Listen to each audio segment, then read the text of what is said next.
everyone, welcome to a brand new episode of the Long Coat Mafia Podcast. It is I, once again, the Reverend Godfather, the show's main host and frontman. And this week, we're going back to the usual Skype call with our co-host, Big Candy. And it's mostly due to his work schedule that he has now, so please bear with us with the Skype calls. So, I'm going to back off and let's just get right into it, folks. Okay, folks, just one thing before we welcome back, and one thing before we begin. We are kind of recording between waves of a storm, so I don't know what will be picked up by this microphone. So if you hear like thunder or rain or anything like that, it's actually the storm that's going on around here. If you hear train sounds, that's the train station that's about 500 yards away to my right. Is that a train? That's porn. You watching porn again? No, I think it was outside. There was outside noise. So, Hey, it was sure. It was birds. I think Sure. It was birds. Sure. No. And joining me once again through the magic and power of Skype is the one, the only, Big Candy. Huh? Oh, hey. What did we tell you about doing that shit on air? Oh, we're on the air? Yes. Oh, shit. Birds. Welcome back, even though you had a week vacation. Yeah. So how's things? What? Things are things. I mean, I've taken up prop gun making. Pop gun making? No, prop. Really? Prop. Oh, prop. Like, wait a minute, pop gun? Well, that'd be cool too, but yeah, that would involve woodworking, and I'm not that good at that. Woodworking. Yeah, well, You walked yourself into that one. I did. But yeah, I don't know why. I just took it up. Bought some squirt guns at the store and was like, oh wow, and turned them into prop movie guns. So it's a thing now, I guess. So it's a thing now. Unless you want to paint fake eggs and sell them to women that or housewives that have too much money on their hands. We did that too. Well, actually, last year we started doing dragon eggs. You know how you do those? How? You get the or those like styrofoam eggs from the craft store, and you cover it from top to bottom in thumbtacks, like the whole thing, and then you can paint it, and it looks like dragon scales. Like, you know, you have them slightly overlapping. Oh yeah. In rows, yeah, it looks like dragon scales. It's pretty cool. To remind everyone out there that on June 2nd is, in essence, our meetup at the library's Pop Culture Show. We will have a table there, and ironically enough, we're the only ones actively promoting this shit. So, if I'm going to spend $20 for a table, I am going to be actively promoting it. And this is not because, I'm not saying this because we've had tables in the past at Matt's events, but I'm saying what I'm saying in regards to this with complete sarcasm because Matt actually actively promotes this shit, so what he does. And if 30 people show up and say hi, he'll get naked. Oh, you don't want to see that. No, you don't want to see that. No, I want to see 30 people show up. Why? 30 people show up? Yeah. Yeah. But you don't want to see me get naked, no. Oh. No. No. We're going to be continuing our Lonely Podcaster series and see how well the whole aspect of the most hated podcaster in Berkeley County goes. So I've been kind of promoting both. How the hell are you most hated? Well, the local government hates me and the library fucking hates me, so let's... It's pretty bad when you got a library to hate you. Yeah, and I think this is my tinfoil hat theory, folks. I think they teamed up, and it's why the fucking newspaper won't come anywhere near me, or any radio stations would touch me. Go figure. That's true. They're like, don't talk to that guy. But I have a new, to kind of move things along, I have a new little, angry little bit of fucking shit to, dish out. And that was, in essence, Apple being fucking dicks. Really fucking dicks. Uh-oh. Because, basically, I want to give them a shout out at the podcast All Sports Best. And I posted up our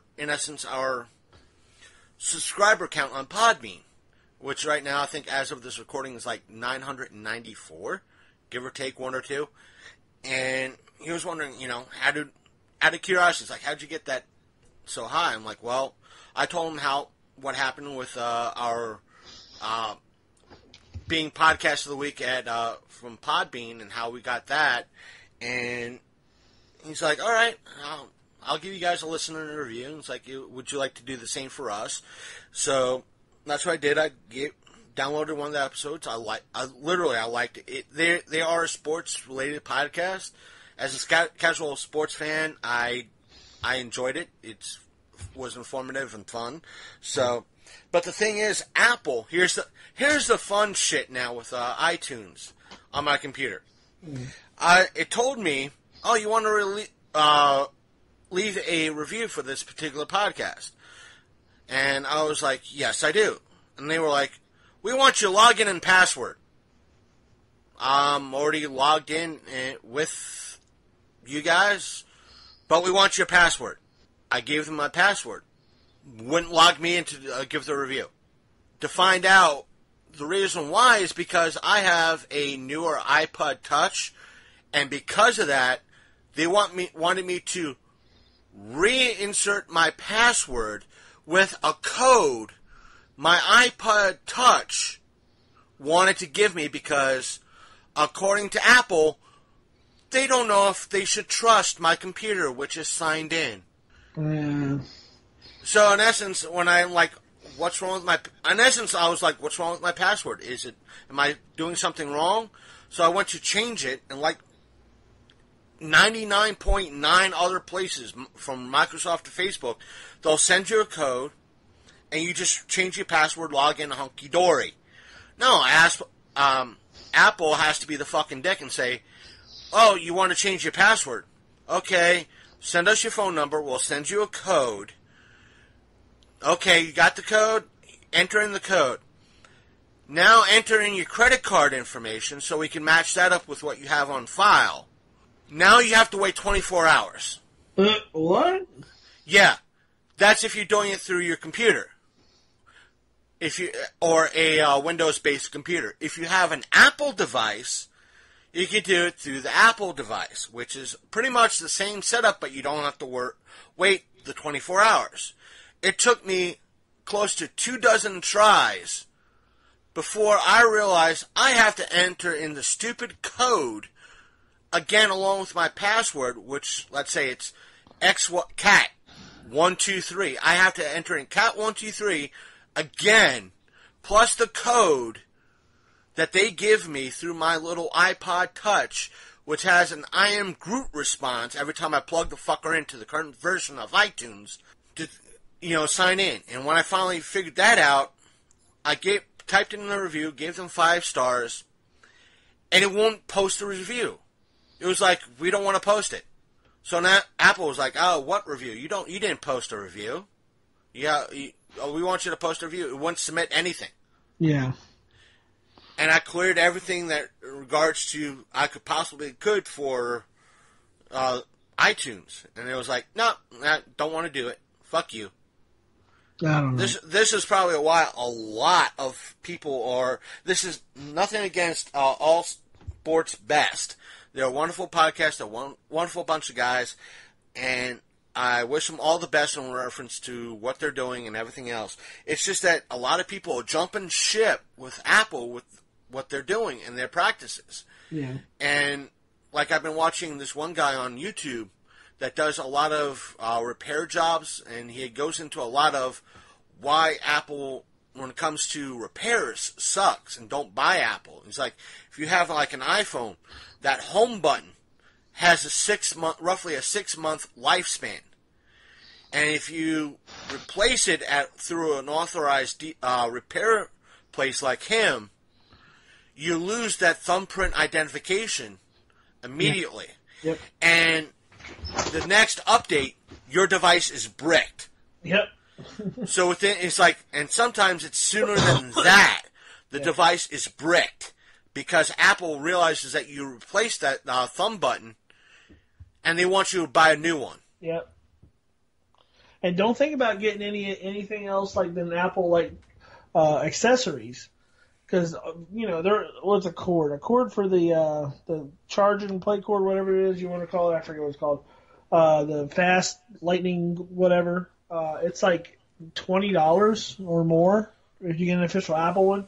If you get one of the $5 knockoffs at like a Five Below or something like that, you'll get a message on your phone. This device is not currently supported by Apple. And there was that even though it's the exact same thing, it's like they know that it's not their tech. There was another YouTuber that got a brand new iMac Pro. Mm-hmm. Yeah, it was customized and everything else. It cost them a pretty fucking penny. And what they $3,000. Part of their YouTube channel is kind of disassembling everything and showing you what's on the inside and how it works, and putting everything back together. They dismantled. They took the screen off, accidentally dropped it, busted the screen. They realized it was their fault, and and that it wasn't covered under the Apple Protection Plan warranty, and they were willing to pay the money to fix it. The Apple themselves would not fix it. They said, "All right, we'll bring it through a third-party authorized repair place." The thing was so new, they were not authorized or had any of the parts to replace it. Yeah.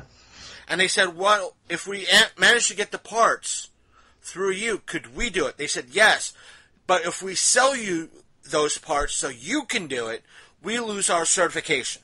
It's true. Yep.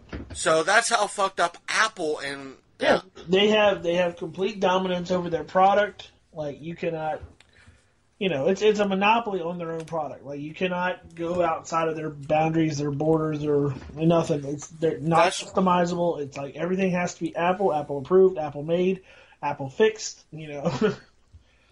That's why there has been a law. I don't know if you heard about this, but there has a law in the works. I think it's been passed that, in essence, allows you and forces the companies from. It was geared towards companies like Microsoft and the Xbox and the PlayStation 4 and the Nintendo, that if you open up, it automatically voids the warranty. And this law allows people with know-how to take it to a third-party place, or do it themselves if they can get the parts and they have the know-how to do it, to fix it themselves or get it fixed. And again, this is probably why Apple doesn't want this to be in effect, because they don't want people fixing their shit. No, absolutely not. But it's just like the car manufacturers that are on the market today. Like, if you look at the inside of an engine on today's car, you can't fix that. Like, back in the day, anything like made before or 1999, you could probably look in there and fix whatever it was, take out parts, put parts in.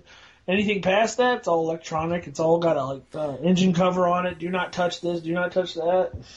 The thing is, with a lot of cars now, from choose your manufacturer, Kia, Chevy, Toyota, Ford, whomever, they have put in place for you, the consumer, that you do not own your vehicle.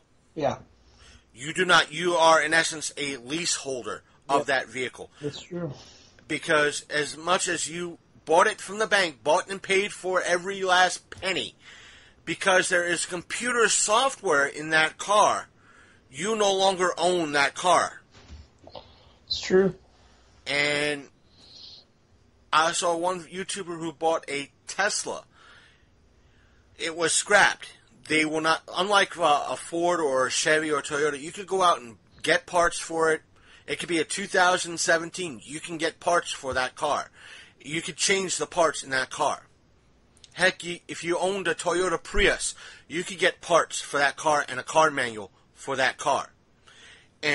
But with a Tesla will not give you a manual, will not give you anything in regards to it, will not sell you parts, will not fix it.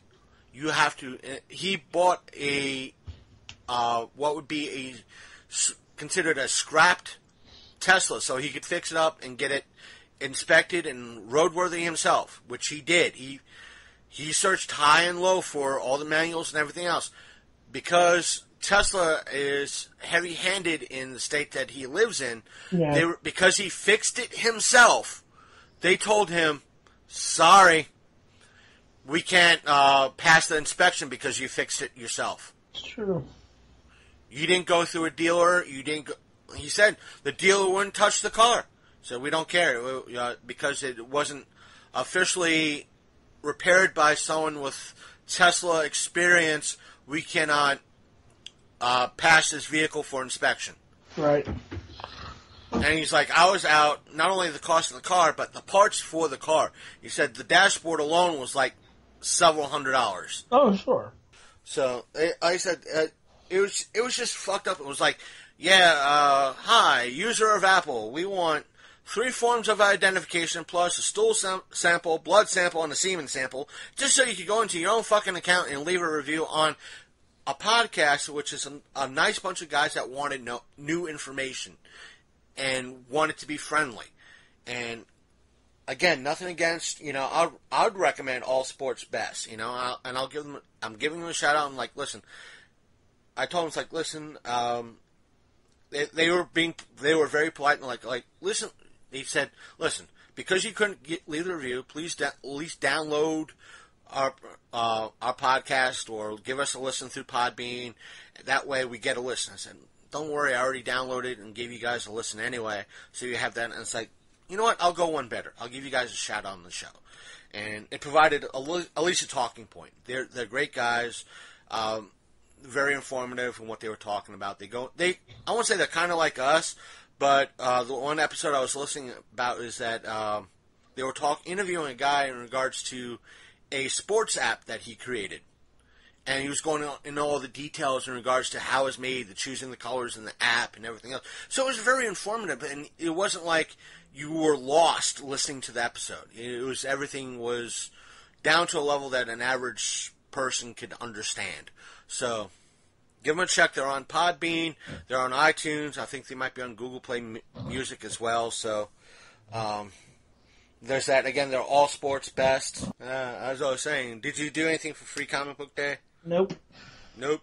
Stayed in? Yep. It was fucking, I don't know. It was too early in the morning for me to go up there and stand in line. Apparently they got a good amount of business that day, and I looked at the list of stuff that came out, and I was not really impressed. I was like, meh. Not enough to get me out of the house.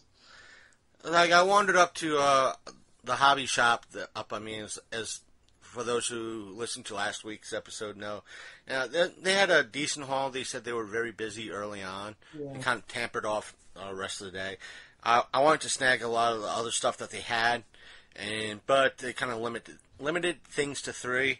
Yeah. And one of the, as I said in last week's episode, I mispronounced his name, and he was like, that's all right. A lot of people do.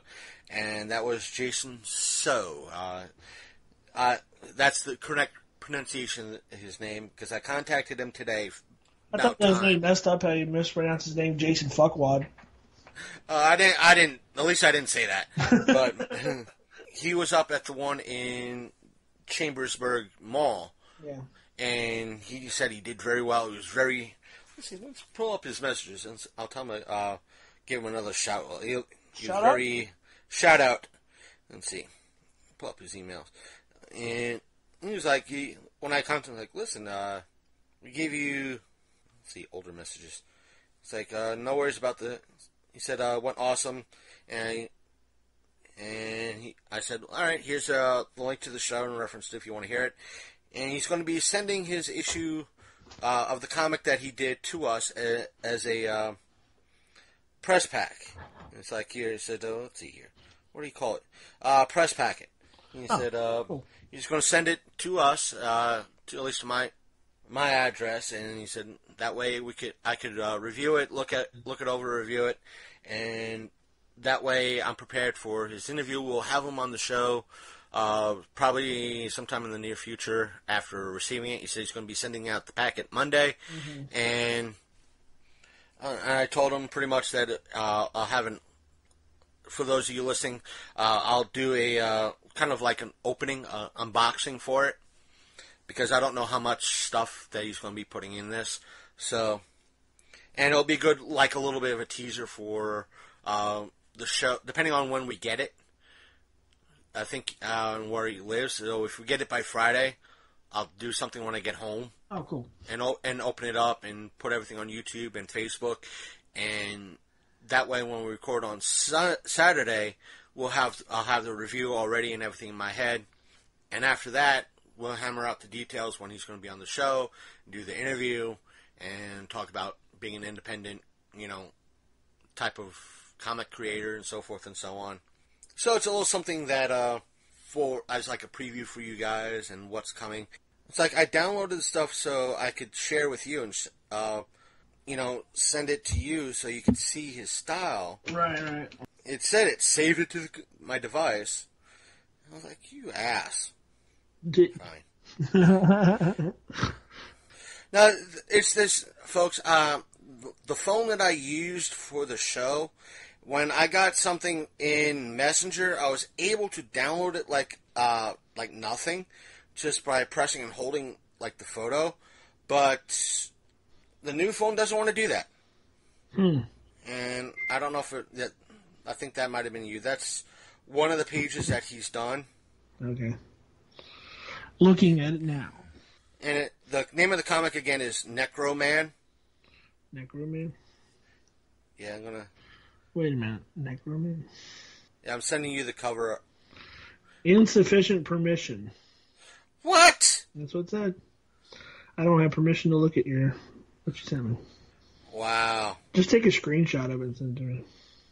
Yeah, this newer phone is really fucking you and your newfangled technology can't figure it. No, it's to do a screenshot, all I had to do is pull a menu down and do a screenshot. Right. And now it's like, you have to tap 4 different buttons to do it. Yeah. So it's just a pain. It's not the fact that it's new, but it's a pain in the fucking ass. It's a Galaxy J3. So it's basically a pain in the ass for everything. There you go. Oh, I didn't need to see that. Why'd you send me this? I thought you liked goat porn. Oh. Well, sorry, that's my ex. I was like, I do, but... Oh, okay. Yeah, he's like, okay. This looks like something I do. So, it'll be interesting to get the issue in and see how it is and see how the story is. So, I like the cover. And like I said, looking at the cover, it looks interesting, and it's just a matter of seeing how the story folds out. That dude, he is jacked. Like a little bit of a hernia there or something. Well, he is dead, if you're going by the cover. But he's like, I'm so buff on the ground. It takes a lot to open up a coffin underneath the earth. Yeah. So. He opened the door. She opened the door. 6 feet of earth on top. That's Hulk level badass. And to kind of continue with the angry rant sort of thing, or at least a minor angry rant, and that's today, folks, while doing my normal errands, instead of going northbound to a smaller supermarket, I went to good old Wally World to get a larger selection, and there they had finally, the reason why I say finally, because it seems like Martinsburg, West Virginia is in a dead zone in a way for new products. For example, Mountain Dew Ice is still available, and I could find it in small little 20-ounce bottles. cans at Walmart, 20-ounce bottles in the little fridges up front at Walmart. Mm-hmm. But when it comes to the 2-liter bottles, fuck that shit. Everybody else gets it in 2-liter bottles but fucking Martinsburg. But fucking Martinsburg. And in the butt, Martinsburg. But if you want crack and heroin, come to Martinsburg. They sell it in 2-liter bottles. They sell it in 2-liter bottles. Pre-cooked. Just chug it down. Just chug it down.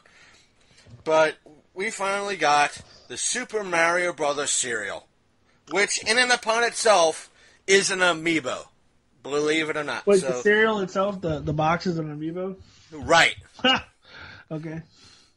So basically, when I'm through with the box, Big Candy, I'll give it to you because I think, you have a Nintendo Wii, and we have the Switch. The Switch, sorry. And you can use the amiibos for Odyssey. Yeah, and that's what the box says on the back. It says every Super Mario cereal box is an amiibo. You can use it to unlock special content to power up your Super Mario Odyssey adventure. Okay. So next time I see you, you'll have a Super Mario Brother box. Hot amiibo. Off the jam. I love it. Hot off the jam. And it's like, this product has been out for at least 7 months, and we're finally now getting the son of a bitch. I'm like, motherfucker. And the thing is, Martinsburg's a third world country. It is. And it's funny because before they tore down the mall because it was a dead mall, but before they tore down the mall, every time I went there and it would either come to visit you or I would come over there for whatever god awful reason. You're not a god awful reason, but I'm saying it would have to be a god awful reason for me to go there, other than going to see you. I would go to the mall and I felt like I jumped in a time machine and went back to 1997. The whole town is just stuck. Very much in the 90s. You would go and everything it would seem like everything was back in the day. Even the way the people dressed was kind of back in the day. It wasn't really new. Everything was kind of just second rate or third rate. They had just gotten gangster rap or something you know what I mean? And that was, in essence, what you're talking about is true. It's what I'm griping about at times with the libraries. You hear libraries in Oshkosh, Nevada or someplace like that, or Nebraska, in this piss backwater town having a YouTube media room, or a podcasting room, or big cities having these, in essence, a media room for cardholders to do podcasts and YouTube videos and so forth and so on all across the country. Yeah. But our library is we want to be this big city, library. Yeah, this is what a big city library is doing. Get on it. Yeah. Oh, no, we can't do that. Nope. Why not? It's because they can't make money off of it. Yeah, exactly. And the thing is, if you go to one of their meetings, their board meetings, you'll hear them talk about, we want to buy this property for $200,000. It's with what fucking money you don't have? Exactly. You're bitching about your $1 million, you're not getting the $1 million you were supposed to be getting 2-3 years ago, and you're spending $100,000 of money that you might not have, where you could have put that $100,000-$200,000 towards newer computers and a fucking media room. And meanwhile, they're having zero impact on the community.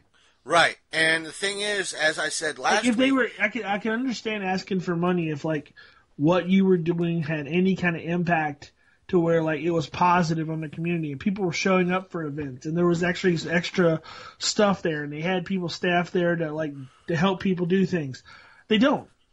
The thing is, when we used to do the podcast there, I remember coming in there and it was the whole thing was antiquated. The entire library, it looked like it was from fucking back in the day. Right down to the books and everything in there. Nothing was updated. It was all just junk and all crap. The computers were crap, in the computer lab. It reeked of old. And the one I can understand if they were doing an outreach program in there, there was an area in there to do what you said, media or some kind of communications or something like that, or job stuff to help people, but they're not. They're not doing anything. No. And it's that, like I said, that's stupid, and they push people away. The area is severe low income. Yeah.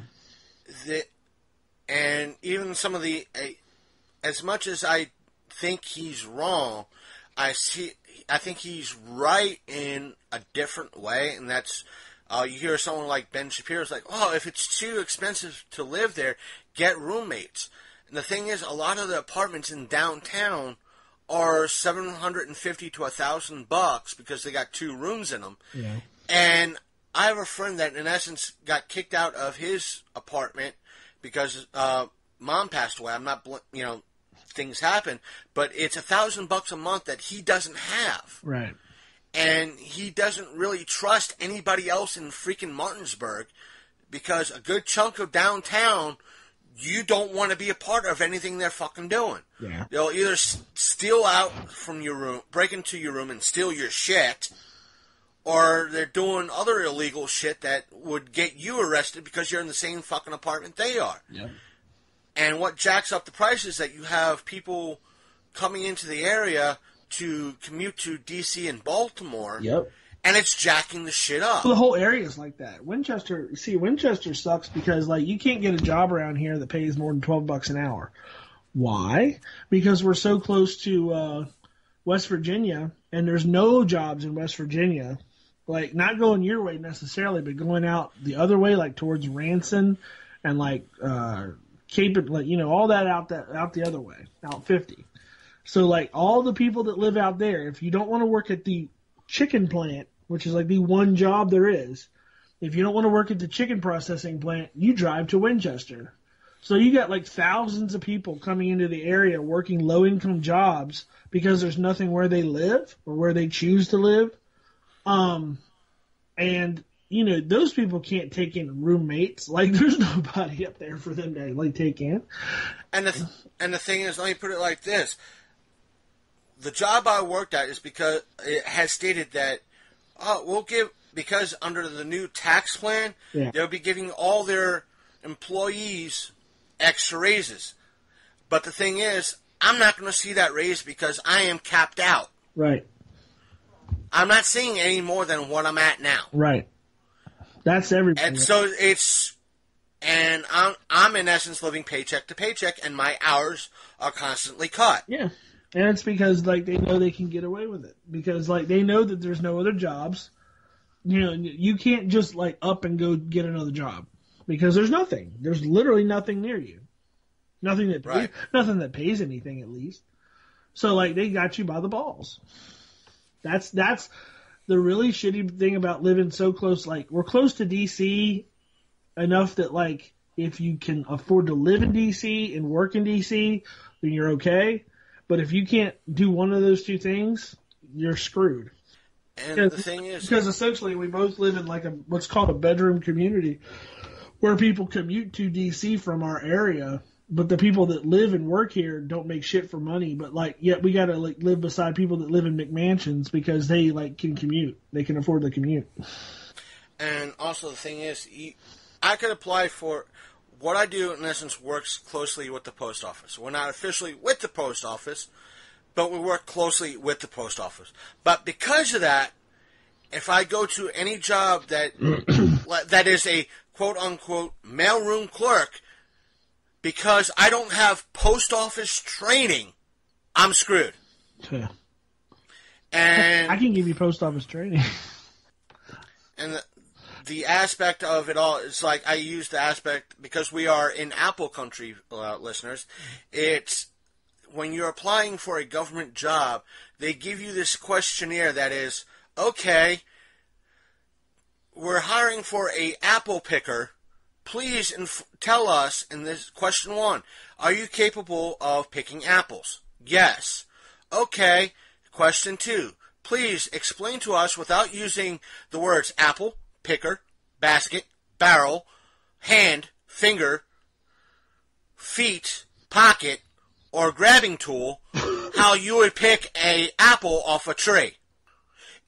Not answering this question will disqualify you from this position. using less than 150 words will disqualify you from this position. Please, if you use the aspect of see resume, it will disqualify you from this position. Yeah. Also, you must possess at least an associate's degree. In what? In apple picking. In what? Anything. That's what I was told at Verizon. For you know what position that was for? Let me guess, selling phones. No, greeter. The person that stands by the door, and when you walk in, hi, welcome to Verizon. I just did their job. Hi, welcome to Verizon. And then you point them to whoever they need to talk to. You need to have an associate's degree. I said, in what? And they said, anything. I said, really? Wow. Now a lot of people would be shocked. Oh, you don't have an associate's degree? No, I didn't go to college. You don't need that. In essence, growing up here, I made a lot of mistakes in my life, and one of them, I guess, was not going to college. But growing up around here, no, when I got out of school, I went to work. And the thing is, I, in essence, dropped out of college because my folks needed me working to help pay for bills. Yep. And what I really wanted to study, my folks didn't want me to study. And if I was allowed to study what I wanted to study, I would have probably had an associate's degree in something. See, and there's still room for dildo makers out there, Chris. I mean, I know that's what your passion is. Well, nobody really wants to buy a goat dildo. For the exception of my ex. But... Well, the hardest part is getting them to stand still when you have to mold them. Keeping them hard is the worst. It's like, what do you show them? I show them photos of my ex, and they just immediately... Yep. So anyway. But yeah, living around here is very shitty. It's a nice place to live, but good God. Don't come here if you like money.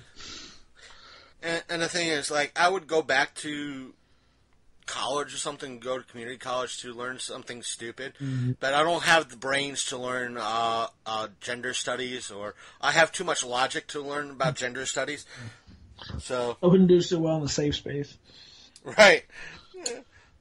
I'm at a bar. This is my safe space. I can't take the college. I'm going to my safe space. Really? Where's that? Taboo. It's a strip club. I'm triggered. I'm triggered. Oh, my God. Oh, but either way.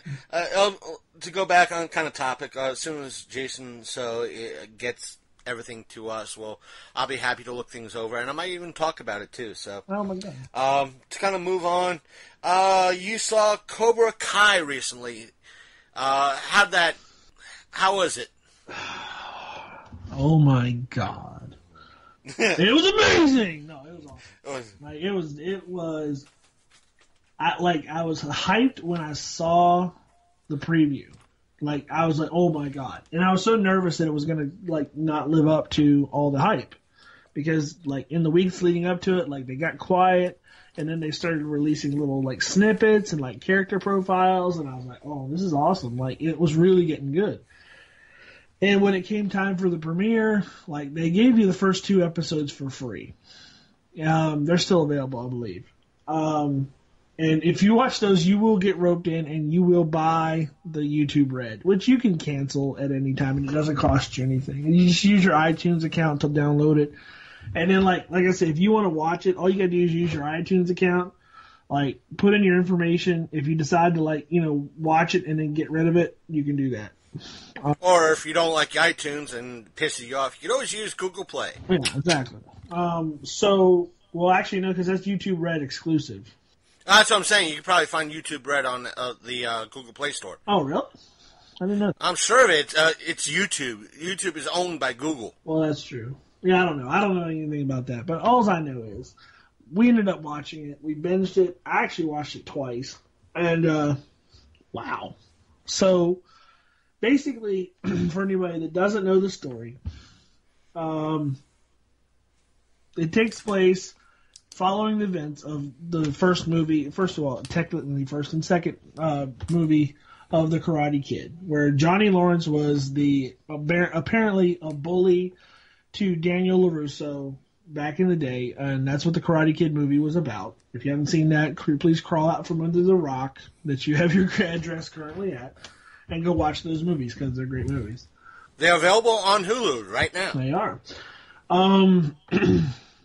And basically, it becomes a karate tournament. Johnny, the villain in the thing loses to the protagonist, Danny LaRusso, and apparently it spirals his life down because following those events, as you'll see in part 2, which is just in the beginning, Kreese, who's the sensei for the Cobra Kai, which is Johnny's dojo, he's basically assaults him in the parking lot, basically saying like he's not worth anything, like fuck a second place trophy, like you're in here to win, you made a fool of me.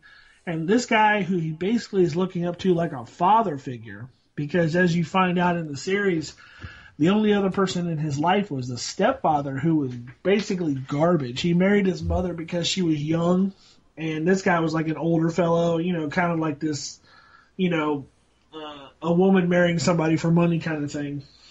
And so he kind of resented Johnny and just paid for all of his shit and didn't want anything to do with him.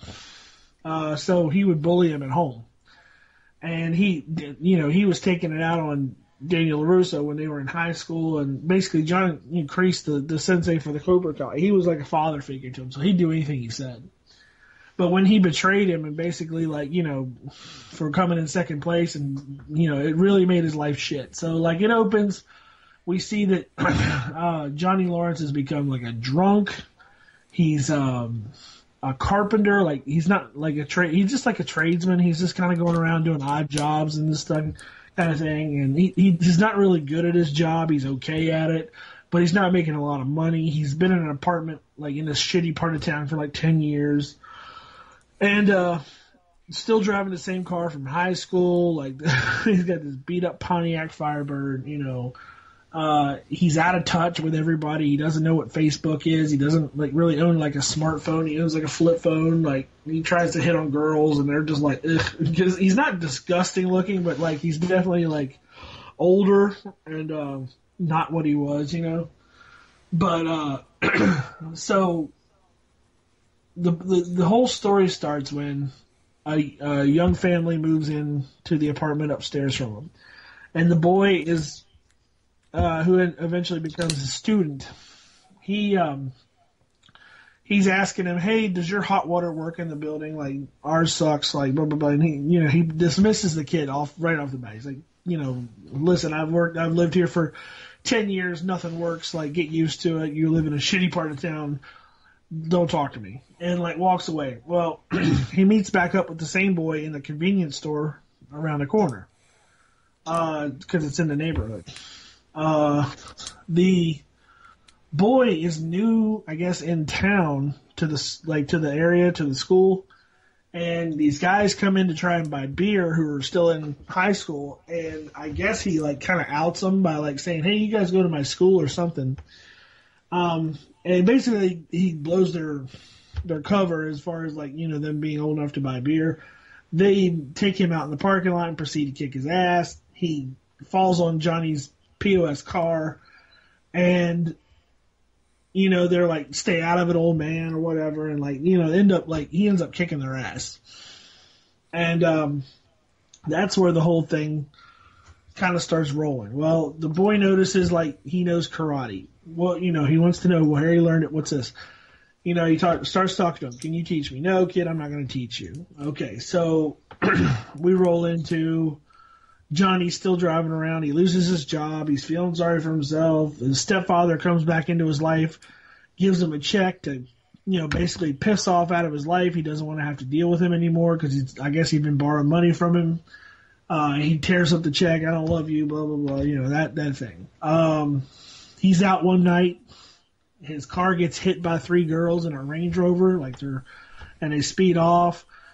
The car gets towed. Where's it go? Daniel LaRusso. He's now an auto dealer. He's one of the number one guys in the valley now. He was an auto dealer. He's rich. Johnny's poor. So now you have them. He doesn't want the car to go there. He goes there to try and get it towed somewhere else. basically, he's trying to avoid having to talk to Danny. Danny sees him. He starts talking to him like an old friend. Obviously, Johnny's got a chip on his shoulder. He doesn't want anything to do with it. He offers to fix his car for free because, he looks at him and he's basically looking down at him. And he's, feeling sorry for him. And, he kind of doesn't want any part of this. But at the same time, hey, the guy's going to fix his car for free, whatever. So you think there's a truce. Well, it all rolls down from that. Somehow, I don't want to really get into it because the story is very complex, very complicated. But these guys who had this rivalry in high school are re-rolled into this because now, Johnny's going to start teaching karate to help this kid out because he basically doesn't have a job. He uses his stepfather's check that he tore up. He tapes it back together, and he opens a karate dojo. And Daniel LaRusso is just appalled that Cobra Kai is back because if you remember all the way to the third movie, he basically got bullied by Terry Silver, John Kreese, and Mike Barnes, which were the new three top dudes after Johnny left with the Cobra Kai. So he's really got it in for Cobra Kai for fucking with his life. So he doesn't want Cobra Kai to come back, and he's doing everything he can. Come to find out, it was his daughter that hit his car. His daughter starts dating his student. Johnny's kid starts going and getting taught under Daniel LaRusso. They end up at the tournament, and it's crazy. That whole series was just so well written, so well executed, and there's definitely going to be a season 2, and I can't wait. I've been hearing nothing but good things about it, so I might have to actually check it out within the next couple of weeks once everything starts to wind down with the atypical normal run of TV. Yeah. And I get into binge watching again. There's so many shows that I am behind on that I need to binge watch. Yeah. So just the execution of the show in itself, it wasn't you would expect it to be nostalgic and cheesy, and at no point does it get that way. You got not only your old characters bringing new life into their old roles, but you have a crop of kids coming in that are very much the kids in the movie before, but they're very modern. So you have this dynamic of a new crop of Cobra Kai they're not exactly the gang that they were back then, but they are still a gang because they get a badass reputation. So then you have other kids just being basically afraid of them because the one kid, he attacks the group of boys that beat him up. After he gets the lessons under his belt, he attacks them in the lunchroom and he becomes a legend. And then all of a sudden, all the bullied kids, all the losers, quote unquote, want to train with Cobra Kai and become fucking badasses. Mm-hmm. So it's the cool kid's worst nightmare. All the loser kids and all the geeks are basically fucking deadly. So the series is just, all the actors, all the kids were real good. The girl that played LaRusso's daughter, she's awesome. She's going to have a bigger role as far as karate goes in season 2 because at the end you see her training. The big girl that was in it, her character name was, oh my gosh, I'm dropping it now. Anyway, she was something special because they bullied her and called her fat and pig and stuff like that. And turns out she's just a fucking badass. She's one of the best ones out there, and she's got a real competitive chip on her shoulder. So you can tell she's kind of like the Dutch of if you remember Dutch that was with Cobra Kai in the original. She's kind of the Dutch with the new group. You got the kid Hawk, who was basically a shy nerd with a cleft lip. And people used to make fun of him. Well, one day he just shows up with a big mohawk and a back tattoo, and he's a badass. And he just don't give a shit. So, the transformation of the kids in the thing, and the fact that they're getting back at the bullies, and they're in their minds they're doing the right thing, but you can very much see that they're getting cocky, and there's a gang mentality with it all. I think that's going to play a big part in season 2, but it's definitely worth checking out. Definitely worth watching a couple times. All right, to kind of continue with other, I won't say TV show, but show news that's been out within the past couple of days. I want to say 2 days. We got word in, despite of what we've been talking about over the past couple of months, it's been released that Rick and Morty has been renewed for 70 episodes. 70. 70. And from what I've been hearing, depending on the breakdown, that could be anywhere up to 7 seasons. Yeah. So if they do 12, I told you he was waiting for that paycheck. And the thing is, despite of what everything we've been saying on, at least on this show, and what we've been hearing, this is a moneymaker for Adult Swim. Oh, for sure. There was no way they could, in any way, shape, or form, get rid of the show. No. And I don't know why it was a stall tactic nonetheless, with Adult Swim and everybody else. But there was, because the merchandising. I'm telling you right now, like, that's what they're going to make all their money off of. The show is just a generator for the merchandising. Like, you know how much money they make off of that shit? Oh my god. Yeah. Probably, I don't want to be the negative Nancy, so to speak, but the whole aspect of a lot of the stuff has come out. I don't know if it'll affect the show or not. We'll see once the next season hits, whenever that might be.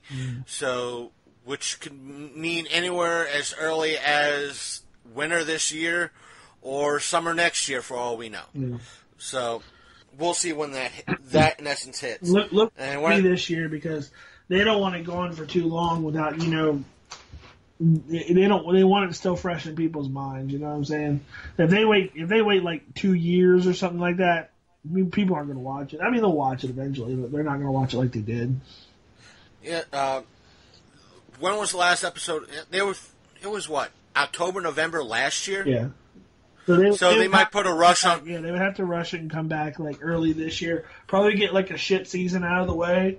I'm not saying shit season. I mean, it's gonna be good, but like it won't be like season 3 good or whatever. Like it'll be. I want to say that they'll have at least one episode. They'll do what they did with season 3. They'll put out something maybe. They'll rush the first episode, meaning that you'll see it maybe November, December, and they'll finish everything else maybe about spring or summer next year. That way it's something to hold everybody off until the actual main bulk of the season hits. Yeah, exactly. And then they'll probably jump into that storyline with like evil Morty, and explore that like probably a lot more, you know what I'm saying? So. And also, kind of speaking in other show news, Fox, our lovely friends at Fox, being such that like their twins, the Sci-Fi Channel, have decided to cancel a shit ton of shows. One of which, from what I initially read, it was on the fence nonetheless, and it came out today, or news today, that Lucifer was canceled. It's for those of you who have watched it, it's based on the Neil Gaiman comic of the same name. Right. And it was like a crime drama that's very popular nowadays. Mm-hmm. And the circles around that Lucifer, aka the devil, does want to do his job. And the ironic thing about this is that he doesn't want to do his job in punishing those who are either sinners or doing misdeeds. He, in essence, is doing that nonetheless. Right. Because a murder takes place, and he, in essence, puts this person to justice in one way, shape, or form, which is what he's doing anyway. But the thing is, they're going to, from what I hear, it was on the fence due to ratings, which is bullshit, as we were talking about prior to the show starting. Yeah. Because ratings can be Nielsen ratings or live ratings can be bullshit, and a lot of networks don't want to look at Hulu ratings or shows that are being bought unlike what Netflix tends to do, is that when they go searching for the rights to carry a show, let's take Game of Thrones, for example. If they see Game of Thrones is being pirated like a shit ton, they'll go out and try to go to HBO and say, can we have rights to air your show on our streaming service, so that way more people get to watch it instead of pirate it. So, which is a good way of looking at it. It's like, hey, this show. It's a good way to fight piracy. Right. They see it as a way of not so much piracy, because HBO is like, all right, here's my. I think the one of the guys behind HBO Go is like, he put out his password, his ID and password for HBO Go, because in his eyes, he thought it is that if more people will see HBO Go and what's put on there as a limited function, more people will buy the channel itself. Yeah, no, for real. So he thinks that people sharing a service like that is a way to get more people to subscribe to HBO, which in a way is a good idea of marketing. I mean, it's one of those things where like it's not a terrible idea, but I can see where like I'd only want to do that for a little while. Like, but at the same time, you know, it's just how people watch content now. You don't watch TV programs when they come on for the most part. Like older people do that, but most people are watching stuff either on Hulu, Netflix, or they're like, you know, their DVR still. You know, they're watching it when they want to watch it. They're watching highlights. They're not even watching the full show. They're watching like just the highlights, or they're watching like, you know, whenever they feel like, some other time, some other day. And it's just if they're basing ratings off of, you know, when the show airs and the reactions afterwards, then they need to go back and fix that antiquated system, because guess what? It's not working. Yeah, it's been brought out in the public eye many times in the past that you could have someone say from like Fox or ABC saying, "Oh my God, this show got like 2 million people watched it," and yet you have some place like DirecTV say, "Yeah, but 15, 20 million people DVD'd it to watch it at a later time." Right. I could be wrong, but didn't Brooklyn Nine-Nine just get saved? Yeah, it got saved. But because of ratings, like not traditional ratings, like a lot of people spoke out, were like, wait a minute, why are you canceling the show? I love this show. I watch it on Hulu, or I watch it on late night, or I watch it, you know, when it reruns. Yeah, I think it was canceled off of Fox, and I think NBC is picking it up. Yeah, I'm sure that they looked at the data and they were like, people love this show. Why are they canceling it? It's a funny-ass fucking show. Yeah, it's like, wait a minute, you're canceling it for, what, 5 million? Because 6 million people are watching it, and you think those are too low? Those are decent numbers. We'll take it. Exactly. Definitely. We'll take it. Fuck it. So, a lot of people, there's already a petition out for people to try to save Lucifer in a way, or there are some people saying, you know, hey, Netflix, you know, pick them up, you know, bring the show over to Netflix. Netflix is probably going to pick up a lot of shit people drop, because Netflix is looking for content for their channel, because I could be wrong again, but aren't they supposedly switching over to Netflix-only content in the future? Who knows, especially since I've heard in the rumor mill that like that's what it's going to be. Like, you won't be seeing like, well, you'll still see some movies on there, like some older movies and stuff, but as far as like content, like new stuff, I think that somebody told me that it's gonna be, they're gonna pull out of a lot of deals with people, and they're gonna just start releasing their own content exclusively. Well, when you have, I think it's mostly because, or you're hearing that rumor because of Disney. I heard Comcast is going to try to sabotage the deal between Disney and Fox, but I seriously doubt it. Right. Everything's almost, the ink is almost dry on the deal anyway. Here's the problem with Comcast. They don't have a leg to stand on. They are the antiquated, old-ass system that can't figure shit out.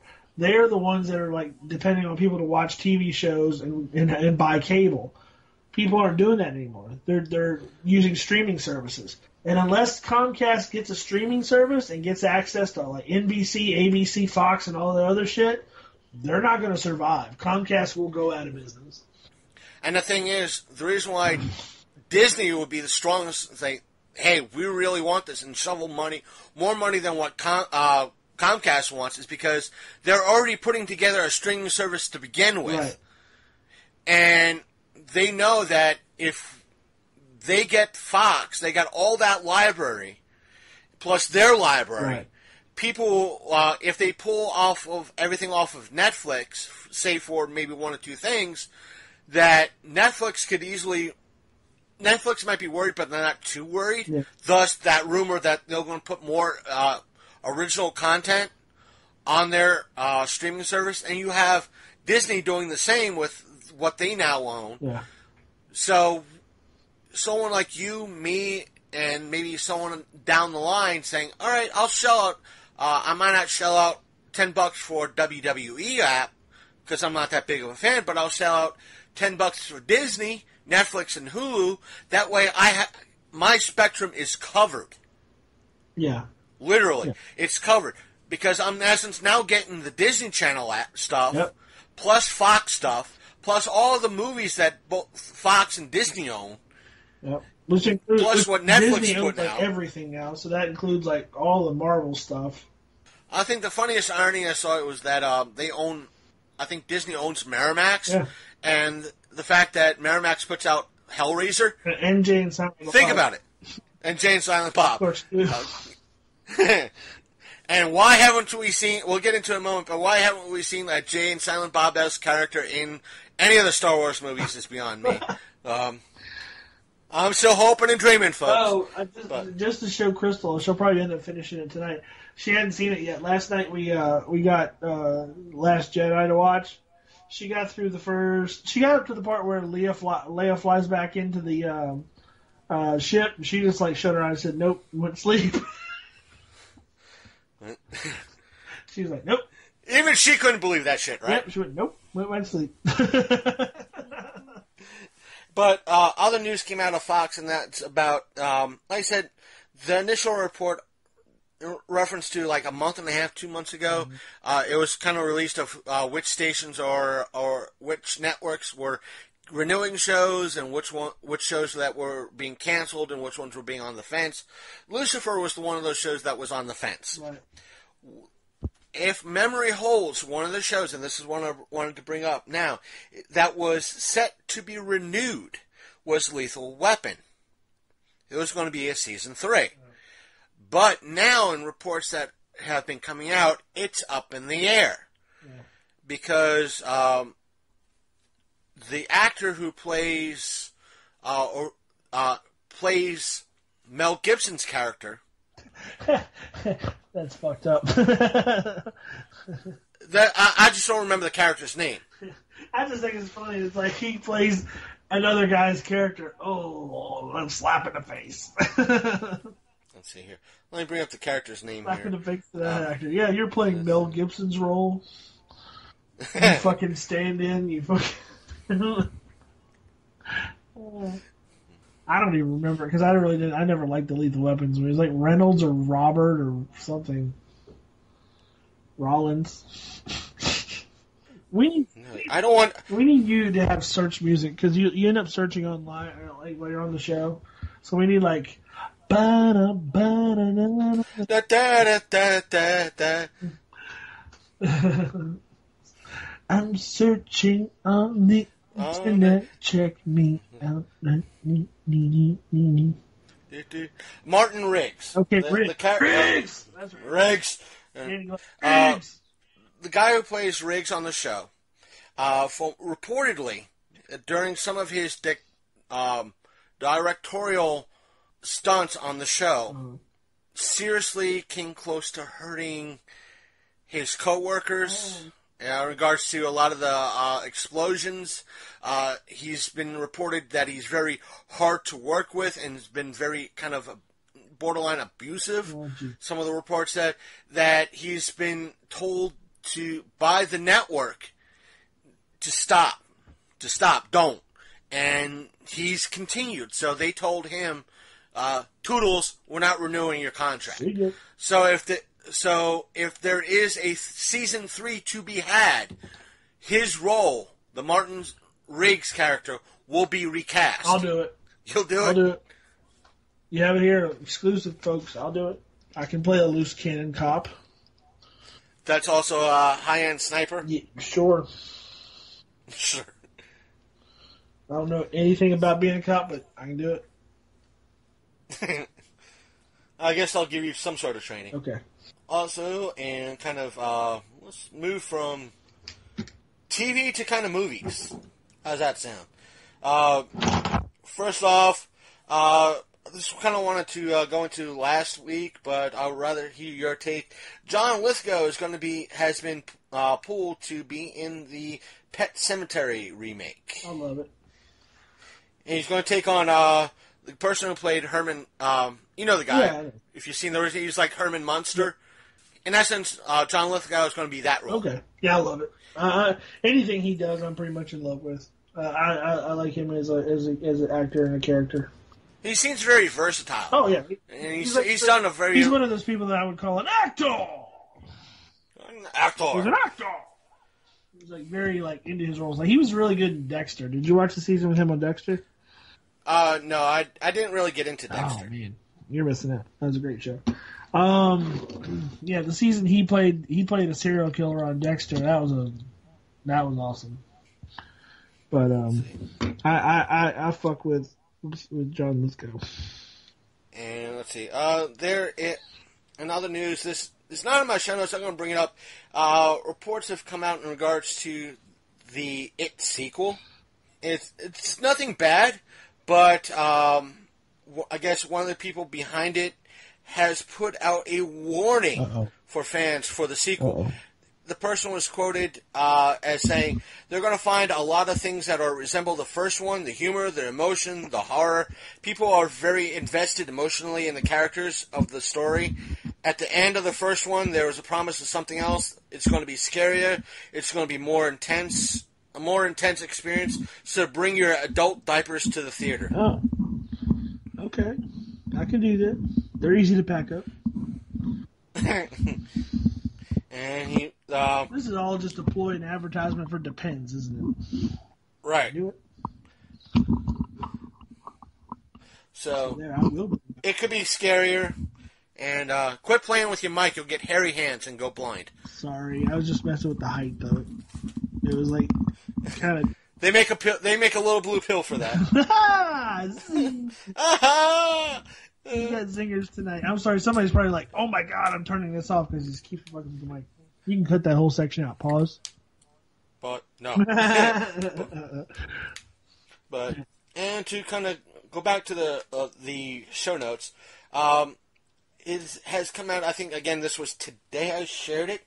Flashpoint. The movie. In essence, the Flash movie was going to be the live-action Flash movie was going to be Flashpoint. It's canceled. The reason why is because Ben Affleck is not going to be in it. Yay! Fuck DC. Fuck DC movies. The DC series, excellent. I had one person tell me that they could have still done Flashpoint because it focuses mainly on Flash himself. But they did it on the show. Yeah, they did it in the show. They did an animated movie. Yeah, they've done it to death. But if they did it as a full-on live-action movie version of it, they could have just easily filmed, gotten a brand new person to play Batman, or gotten what's-his-name who did the Dark Knight trilogy to come in and do a brief little 5-minute thing at the end and chalked it up to Flashpoint. You know what? Here's the thing, though. Like, they won't do any of that because they're stupid, number one. Number two, they're trying way too hard to be Marvel. And they don't have the clout that Marvel has, and they don't have the vision that they have, because Infinity Gauntlet was a perfect movie. Sorry. And a lot of people are having issues with Infinity Wars. They said, there's a lot of problems with Infinity Wars, this, that, and the other thing. It wasn't balanced correctly. Who's saying this? So let's see. Did I save the article? Tell me I saved the article. Because Shut up, wrong critics of Infinity Wars. yeah, that's right. You tell them, baby boo. Crystal just got home. She said, "Shut up, critics of Infinity Wars. We want to go see it." Huh? Sorry. No, it doesn't. No, it didn't. I didn't save it. I should have. God. But God. damn it. But they were just saying there was a lot of issues. It wasn't balanced. They left a lot of things hanging. Yeah, it's a freaking 2-hour movie. Shut up. 2.5-hour movie. What do they want? Lord of the fucking Rings at 3 hours? Come on. Shut the fuck up. People are so dumb. I'm tired of geek critics, man. People that probably weren't into any of this prior to all this stuff dropping, and now they're going to criticize everything. Shut up. It's better. As much as you even hear a lot of people right now, even the one side, there was one side that came out saying there's not enough, there was no LGBTQ representation in the film. Who cares? It was a great film nonetheless. It was well balanced, and it was I hate another group came out. You have to add crap just because. Right, or you have to come up with something just so you could shit on it. Yeah, it's I don't care that they're, it's well, I'm sorry that you don't see people just like you in a movie that isn't about you. It's tough shit. It's go make your own movies then. But they don't want to do it. They just want changes in the. Yeah, they want everybody else to kowtow to their bullshit. No thanks. Right. That's why you hear a lot of problems with going after diversity in comics. Because from what I've been hearing, this is as of a couple of days ago. His graphic, I didn't know I thought he already had it out. His graphic novel is already coming out shortly, and it's at over 5,000, close to 6,000 total sales. Yeah. And no one wants to acknowledge that, in essence, it's the number 2 graphic novel being sold right now. Yeah, he's doing numbers better than Marvel and DC.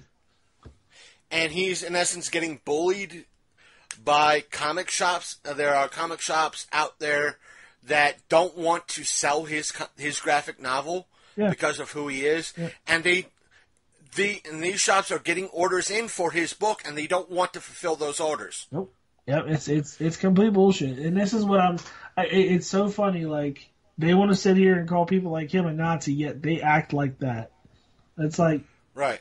Really? It's who's really being the fascist? Who's really being the Nazi? This guy, he doesn't have anything good, bad to say about people of color. He has nothing bad to say about, gay people or anything.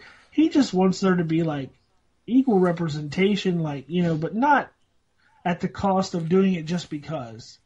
You know what I mean? Right. It's ridiculous how they want to portray him. It's just because, again, he doesn't want to have people kowtowing to people's demands that things have to be a certain way. Things get to be a certain way because the creators want them to be. You don't have to include every nationality in your book just because people feel like they're not being represented. If those people want to represent, then they can do their own damn book. It's not that difficult. Crazy. And that could be a good question for Jason when we have how hard was it to do your own book, and we'll get an answer straight from the horse's mouth. Nothing against Jason at all. So you're saying he's been real friendly. You're saying he has a horse mouth? Gee. Well, I haven't seen photos of him, so he might have. So, and if he does, that's perfectly fine by me. Lord, Chris, you're such a so sensitive. And to continue with movie news, there are a lot of people griping about Han Solo right now. It's mostly not even out yet. Not even out yet. No, there's a boycott. It's already splitting fans down the middle again. It's having fans walk away without even seeing it yet. Mainly because I'm in a lot of the videos that have been coming. It was from a channel. I don't know if you've followed this channel or not, called Geeks and Gamers. Mm-hmm. He's an old school fan of Star Wars, and he had a lot of issues and problems with Last Jedi that we did.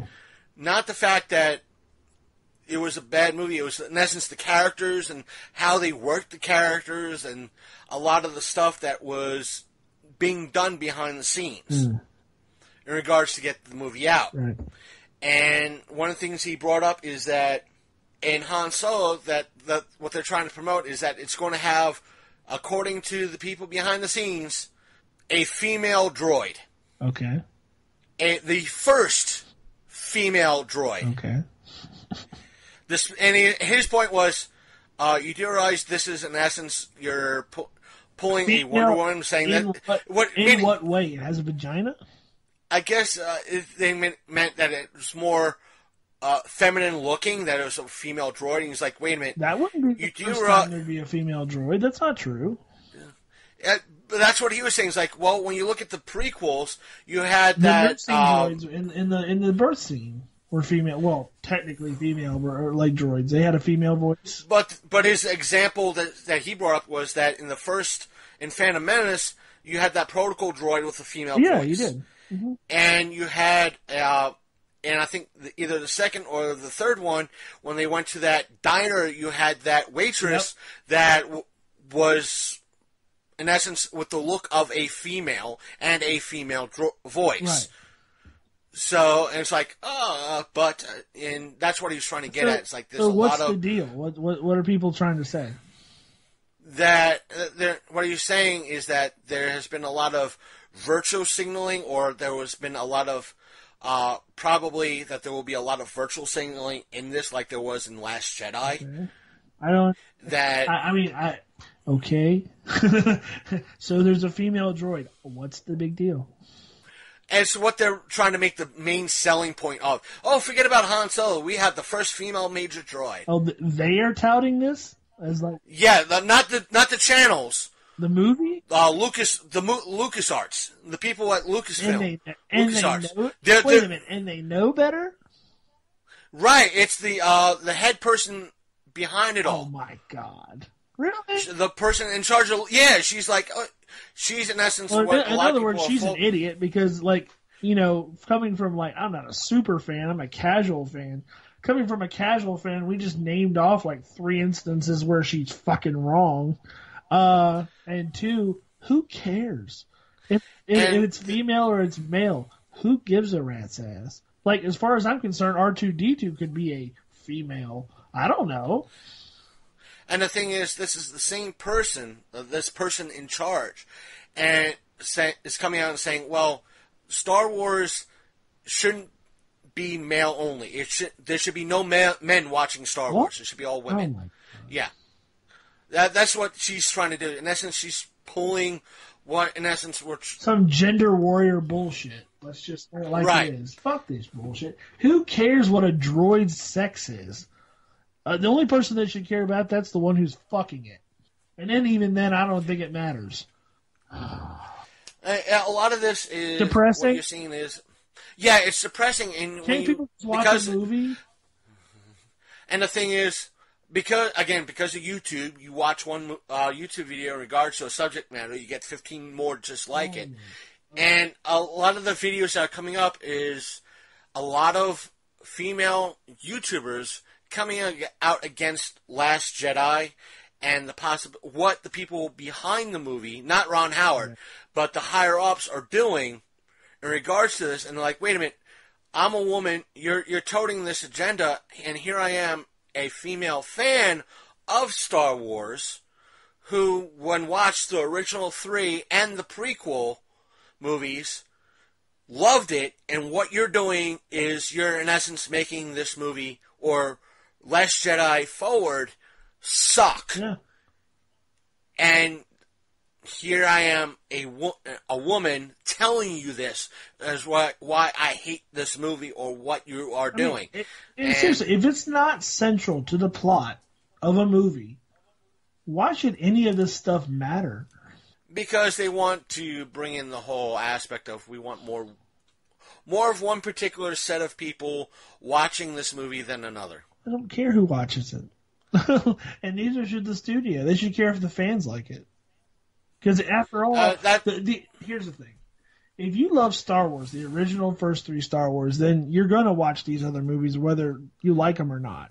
Okay, if you're a fan of the new movies, you're gonna like them no matter what anybody says. You're gonna like them or not. I don't know why all this bowing down to public opinion bullshit. I really think they need to just write good scripts and tell good stories and stop worrying about all this other extra shit. And like I said, unless it's pivotal to the plot that a female droid exists, I don't really think that there's any room in the story to highlight or accentuate on that. I really don't think that it matters at all. But they want it to matter. But why? That's the thing. They want it to matter. For what purpose could it possibly serve? Because they're bowing, as kind of what you said, they're bowing down to the 5% instead of the 90%. Yeah. I mean, it's a good way to sink a movie. It's a real good way to sink a plot by like accentuating on something that doesn't matter. It's so stupid. Like, you got to be a better storyteller. Where are these people learning this stuff? Like, oh my God, it's revolting that people tell stories that they're more worried about how they look going in than telling a good story. Like, where's the brave people just telling a story and not worrying about what other people think? And like we've come to find out nowadays is that screw the story. Yeah. What, it has too many white people in it? Oh, it's got to be closer to 85% minorities or African Americans, and it's got to have 60% women in it.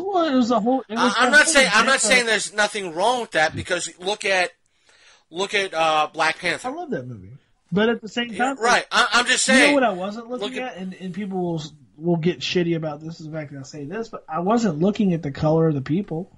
Yeah, it was a great story. I was looking at the characters.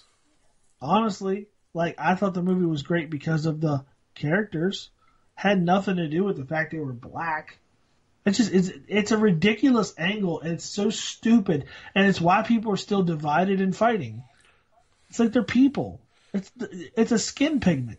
It's a gender. Who gives a rat's ass? They're people. Just tell a story. What's the story? The story is not the color of the skin or what's in their pants. The story is about whatever is going on, the adversity. What is the problem that they're trying to solve? It's like the whole aspect of what happened with The Simpsons. You heard about this shit. I kind of heard about it. You're gonna have to explain this to me, because I just stopped. I stopped looking at it because I didn't want to get mad. Because for the folks at home, a couple of months ago, or sometime last year, a Indian American came out with a documentary called, I think, All About Apu, or Apu, in reference to the Simpsons character who's Indian. Thank you, come again. Yeah, thank you, come again. Who owns the Quickie Mart in Springfield, wherever the Simpsons takes place. Which is voiced by Hank Azaria, a white person. He does very good impersonation. Right, and a lot of people come out and said The Simpsons. Brockmire, which is really, really fucking funny. Anyway, go ahead. And that the Simpsons is loaded with basic stereotypes. Of course, that's why of all factors. You have a fat, lazy cop eating donuts, and the whole nine yards. You have the Italian mafia. They're very right. Willie the groundskeeper, who's typical Scottish, But he's come. Apu's the one this is insulting. We've been made fun of because of this character. Despite Apu owning his own business. He's one of the more stand-up characters in the entire series. He offers good advice. Despite that, he's not made to look like an asshat. He just is Apu. He's got kids. He's got a wife. He's faithful to. And the thing is, we've been made fun of. Therefore, Apu's got to go. He's a stereotype. He's offensive. I can't walk down to my Handy Mart less than a friggin' block from me, and there isn't an Indian running it right now. The pizzeria. If I drive to the Shell station down the street, there isn't an Indian running it right now. Let me put it like this: the pizza place you pick me up at is run by an Indian. Of course, that's what they do. It's just he's an entrepreneur. Stereotype because it's fucking true. And they're taking offense. And then stop running gas stations. And he's like, "Oh, I'm offended by this. They're, and he's getting virtual signaled all over it. And Simpsons kind of brushed it off, like, "What are you going to do? Who cares?" Right. And they're getting even more aggravated about it. So, because nobody's bending with their stupid bullshit. And they're also bitching that a white guy is voicing this. Now, mind you, the person who has played, I'm sure we have all seen Futurama, like it or hate it, the person who plays Bender voice a whole mess of other characters, and there are a lot of people who are African-American voice actors saying that the person who voices Bender is the best white black guy they know. Yeah. And they have no offense. It's one of those instances where there are people who are minority compliment people who are able to do what they do, and you have this 1% that get offended by it. Like, there's a great bit with that dude, him and Jay Moore. I've shared it with you, where like they're talking, they're two. It's called Two Black Guys Watching Hockey. Yeah, that's what I'm talking about. And it's seriously like one of the best bits I've ever heard. It's so fun, man. You see that Jonathan Quick? Man, he quit. and the thing is, the best example is that with Kevin Smith when he put out Jay and Silent Bob Strike Back, and a lot of the LGBTQ community were up in arms over the lesbian jokes. He's like, my brother is part of the community, and he laughed his ass off. If he laughed his ass off, the joke is fucking funny. It's one of those things where, like, and they go, you can't tell somebody who's offended not to be offended. Yes, I can, because you're being an asshole. It's like, stop fucking, like, not, making a fucking mountains out of molehills. It's just a joke. It's like, it's easy for you to say because you're a white guy. Blah, blah, blah. I'm like, yeah, it's easier for anybody to say. Because if you don't laugh at yourself every once in a while, man, you really need some fucking help. Oh, my people are being killed. My people are being killed too. Who gives a shit? This is why we're trying to make jokes, because guess what? The world's a fucking shitty place, and we're all just trying to get through each day. And if it's somebody making a joke, just laugh at it or ignore it. Don't get pissed off. That's one of the things I love about posting some stuff to my Facebook page. And about a month or so ago, when we had Dobbs on, he talked about Low. Yeah. In essence, this big black guy that he knows, and he's on my friends list. It's like, if I could get him to laugh and smile about something I posted up, and I dare somebody else to get fucking pissed out. Like, dude, Lowe's like a 400-pound black guy. If he's laughing at this shit, it's fucking funny. And I'm a white guy posting this shit. If he thinks it's funny, fuck you. It's like, a friend of the show, Sasha. Like, we have our odds. I won't sugarcoat that. Me and her have our odds. She's a transgender person, and we love her very much. But she gets a little crazy sometimes, and she'll probably kill me for saying that. But honestly, like, we've had it out. Because of some dumb shit that she said about, like, I'm supposed to fucking not think something's funny. Like, she shamed me on a Facebook page one day because I thought something was funny that she thought was, like, insensitive to transgendered people. And it was Bailey J shaking her penis, and what was it? Forrest Gump made a face. He was like, oh no, and like went back down in the bottom of the boat or something where he was on. Originally it was, she goes high, he goes high, she shakes her penis at him, and he's like, uh-oh, and like goes away. It was cute. It was funny. It was like Forrest Gump being like slow and being Forrest Gump and not knowing how to take that, because you didn't expect a very pretty girl to have a wang, but and she's like, that's hateful, that's showing hate. I'm like, he didn't fucking shoot her in the face or anything. He just didn't understand what he was like saying hi, it's like, oh, okay. It's like anybody that's not used to that would be taken aback. I'm sorry. Then they're like, oh, hey, great, you got a dick, I got one too. It's just, it was a silly joke, and she started arguing with like 15 people about it. And it was just like, why can't you just calm the fuck down? No one wants to see you get hurt. No one wants to see you get harmed. Everybody here is supportive of your lifestyle. If that's what you want to do, we don't have to agree with it 100%, but like, we support you because you're a friend. And it's just like, Yeah. Man, it's like, really? You're going to get mad over a little joke like that? Or, I don't think it's a joke. It's like, well, why? Why? You know? It's like, don't tell me not to laugh at something I think is funny then. You know, if people who are offended, you know, I'm not supposed to tell them not to be offended, then don't tell me not to laugh. But whatever. Much love, Sasha. Much love. But the thing is, what came out with the press conference extravaganza that was like a month, like less than a few weeks ago, and it was like the person that was up, the jokes that she was telling was not funny. Right. Literally, it was like the jokes were like with the curly. Yeah, it was like the jokes were similar to some. This was not any of the jokes. It was like, three people walk into a bar and Flint still has bad water. Yeah. That's not a joke. That's what a lot of the comedians are forced to do as jokes now, or how comedians are supposed to be now. Audience with the college kids, like they used to perform on college campuses. They can't do that now. They will get booed off stage. Like literally, there will be a riot outside if you tell an insensitive joke. It's ridiculous. Or a joke that is funny. If you said three guys walking, why jokes are funny? Because they're stereotypic and ironic. It's because...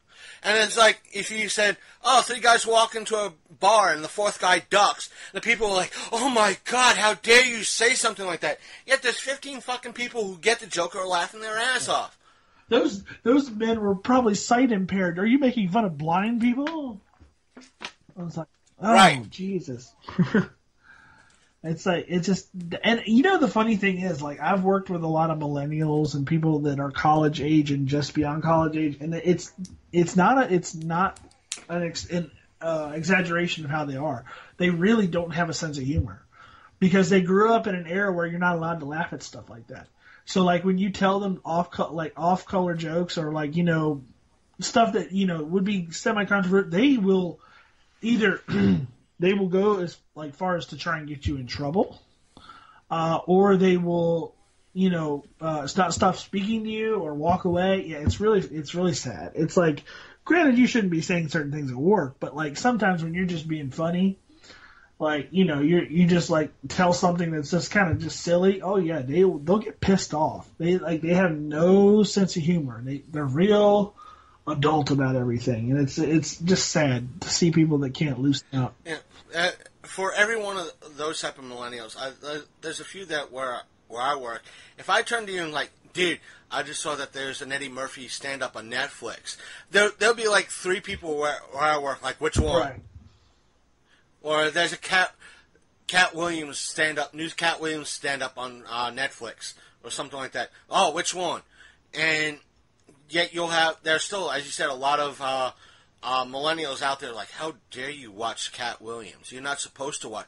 He's fucking funny. Exactly. I just like when the Dave Chappelle special came out, they started complaining about how he was insensitive to trans people, blah, blah, blah, blah. It's like, come on, man. It's Dave Chappelle. The dude, like, literally loves everybody. Like, but he finds his humor in bringing up stereotypes. And it's one of those things where, you know, they're like, well, that's the old way of comedy. You have to have the new way of comedy. And all the new comedy is like Samantha Bee, which I can't stand her. It's just being edgy about shit that other people are already edgy about, and like just regurgitating like lies and bullshit and like making fun of people. Like, you know, as much as I don't support Donald Trump. Like, I'm not 100% against like all his policies and shit, but man, they just hate this dude. They hate him with a passion. Like, and they will do anything to shed light on him, like, that is ugly and terrible, and will not give him an inch. And it's crazy. I want the country to work. I want the country to succeed. I want the government to, like, be okay. I don't want him to fail, because if he fails, we all fail. But they're sitting there and they want to portray this man as a fucking hyper racist, like, sexist, transphobe, fucking all this shit. He's really not. He's just a dude. He's got lots of fucking problems, and I don't agree with everything he says. But at the same time, it's like, geez, you can't even say that without getting ostracized. It's like, oh my god. It's like, if you say like you like him any certain way, and if anybody hears this, they'll be like, oh, you're a racist. Okay, fine. I'm a racist. Fuck you. Like, I had that kind of, is that I've gotten stuff like that from, again, that dude that protests in town. It's like, well, he had sex with this stripper and all that. And like, when you have sex with and this is, I'm like, and I was like, one, he did it before marriage. Two, you're bringing this shit up about him. Where were you when Clinton was having sex in the fucking White House? Exactly. That's not the point. That was back. It is the point. It is exactly the point. It's like you're bashing on this when Clinton did it. He needs this. It's a stressful job, and he didn't. All these excuses, but yet Trump does it. It's impeach him and get him out, or this, that, and other. Like, shut up. It's crazy. It's just like this whole Iran deal that's going on this week that was hot in the news. Like, I can't believe he did that. It's like he should have done this like first thing. So it was a bad deal. He's a businessman. He knows a bad deal when he sees one. And all it was it was a deal basically saying that we wouldn't investigate any of their military facilities. We investigate their all their civilians facilities. It's like who was it? It was a guy on Joe Rogan. It was like a serial killer saying, yes, you can search my house, just don't go in the basement. And like that's why he pulled out of it, because it was stupid and they weren't adhering to what we were trying to say. And everybody wants to say, he's terrible. He's trying to start World War III. No, he was getting us out of a very bad deal with a very bad bunch of people. And it's like, man, if you can't see through the friggin' bullshit and understand that that's what's going on, you're as blind as anybody else. And the thing is, the same people are like, Trump is in Vladimir Putin's pocket. He's a puppet for them. That's why a few weeks ago Putin said, listen here, stay out of our business unless you want to start a nuclear war. And Trump was still doing what he was doing to that area. Like, where is him being a puppet? It's like, they want to say he's a racist, like he's like friends with Kanye West. They want to say he's a homophobe. He's like he appointed one of the first like cabinet members that was openly gay. It was like they say he like wants a war. It's like he's basically negotiating peace talks with North Korea. It's like, he's anti-woman, and yet he has a woman in charge of the press and the CIA and all that, and the just CIA. A woman to the CIA. Yeah, he's anti. I can't figure out where these people are getting this bullshit. And they're like, the woman you appointed to the CIA, she was overseeing torture tactics on the people who did 9/11. Good. In the context of the time, good. I'm glad she was, because this is my those opinion. people needed to be tortured. A lot of the people who are saying this, these things, are the equivalent, are not just on CNN and Fox News and headline news and all that shit. You have a lot of this being said on stuff like The View. Yeah. A lot of chicken. When you look, the thing is with The View is that one, it's a Skinner's box. For those of you who are not familiar with that psychological term, Skinner box, or what a Skinner's box is, it's behavioralism, meaning that they have in studio an applause sign. And what a Skinner box is that back in the days of Skinner, who was a behavioral psychologist. And basically he would put people in a type of box. Mostly it was animals. If an animal wanted food, they'd hit a button to get the food. When they learned, hit the button, I get food, that's where it's like, hey, garbage in, garbage out. If that's what it basically is. You see it in supermarkets. You're waiting in line for to check out. Where are they going to put all those stupid magazines and snacks? Right in line. So you have, I'm a little bit hungry. I need something quick to snack on. So they're going to put the candy and snacks and the stupid little rumor magazines up front, so you have something to look at and something to concentrate on. I'm hungry, so I'm going to get a pack of M&Ms or a pack of Twix. That's the aspect of a Skinner's box on that scale. On the aspect of The View, you have twofold. Well, you're kind of fading in and out. Big Candy, you're kind of fading in and out. It must be the storm. Yeah, it must be the storm. Basically, with the View, you have two aspects. One, you have that Skinner's box of when someone on stage says something, whether or not it's true or not, that applause sign goes on, and you hear all the people in the audience, most of which are women, applauding what's being said, whether it's factual or not. If they said 2 + 2 = 6, and they say, well, the math shows it, whether it does or does not, you're going to have the audience clapping because of the applause sign. And that shows if the audience agrees with it, therefore I, as a viewer, have to agree with it as well.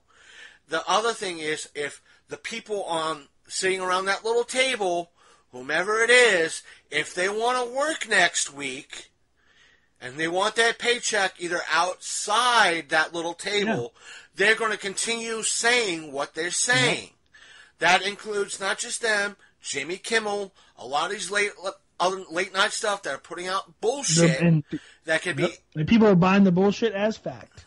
Right, and because, again, that's that applause sign, because someone like Jimmy Kimmel or people in The View are saying this, I have to believe it too. The sad thing is, like, no matter what Jimmy Kimmel actually believes in his personal life, he can never say it on air. Like, right, that's what I'm saying. At home, he totally supports everything the president's doing. He's got to go on air, grit his teeth, and make fun of that president every single time he goes out there, because he knows if he doesn't, he's going to, like, drop ratings. He's going to lose his audience. People are going to stop watching his show, and he won't have a career. I'm not saying I'm right either. There are days I could be wrong. Oh, of course, I could be wrong. 100%. And the thing is, I'm willing to listen to the other side. For one. Number two, even though I skewer to a lot of times to like Ben Shapiro and Steven Crowder, I don't believe. Like I said, there's a lot of times I think they're wrong. Yeah. And I love Ben Shapiro because he's a very smart, intellectual guy. But a lot of times, I'll disagree with him 100%. Like, on some things that he says, I'm just like, no, man, that's not how the world works. That's how it works for you, but it's not how it works for me.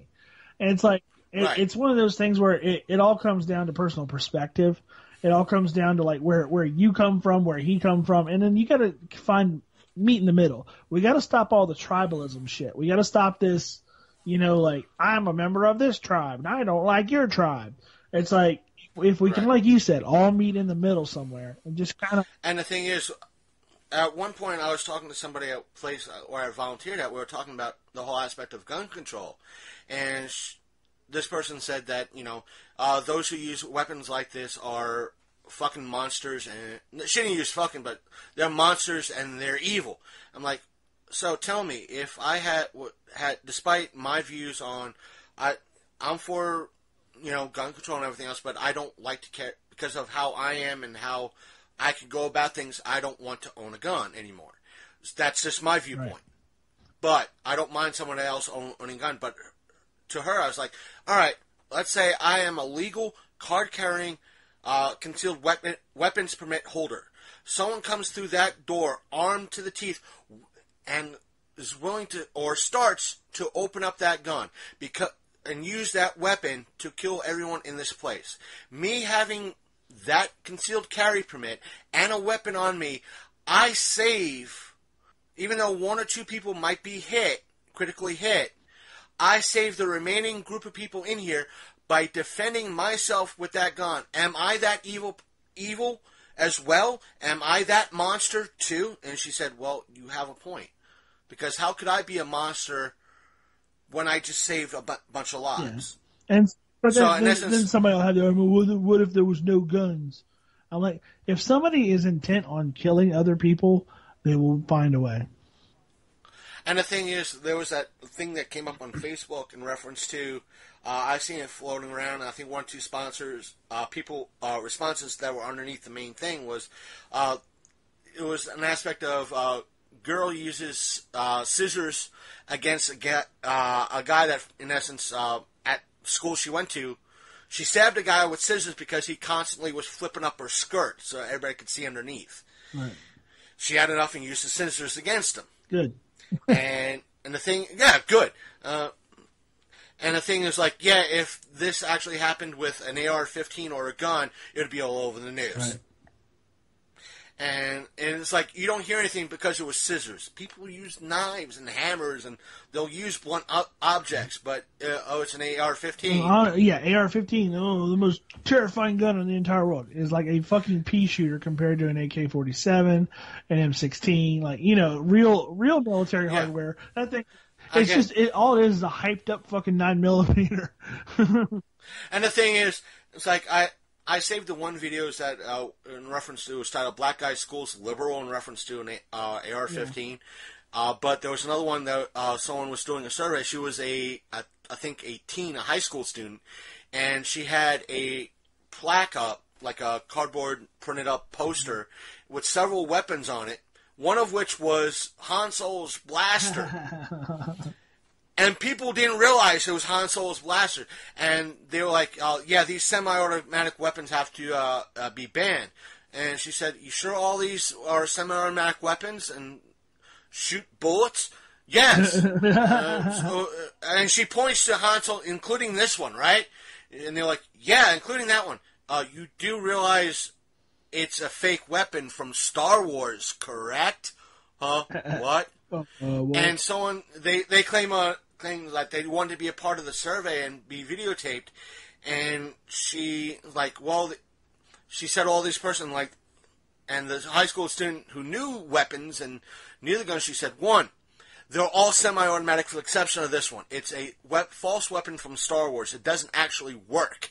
That's number one. Number two, all these use, like you said, use the same bullet, a 9mm. Yeah.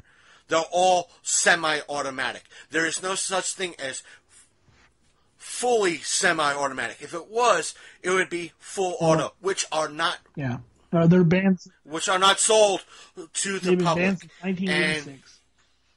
Right, and come to find out when you read through the comments, someone's like, "Really? Did this person?" Yeah, and the person who did release it said, "Yeah, this person wanted to be on air and be filmed, but after she was shot down, and she told us, because in the video she said, I want to speak to you after we're done." She said, "Yeah, after what happened was she wanted us to delete the video because she got embarrassed because she was proven wrong." Of course, and then you're stomping on her rights. Well, I want my opinions redacted. No, sorry. And it's like the dumb shit with the NRA. Oh, the NRA is the demon. You know, the NRA is like the biggest sponsor of gun safety on earth.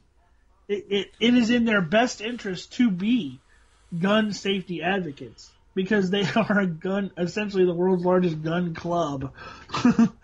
It's like, you gotta be kidding me with all this bullshit. It's like, people are nuts with this gun safety shit right now.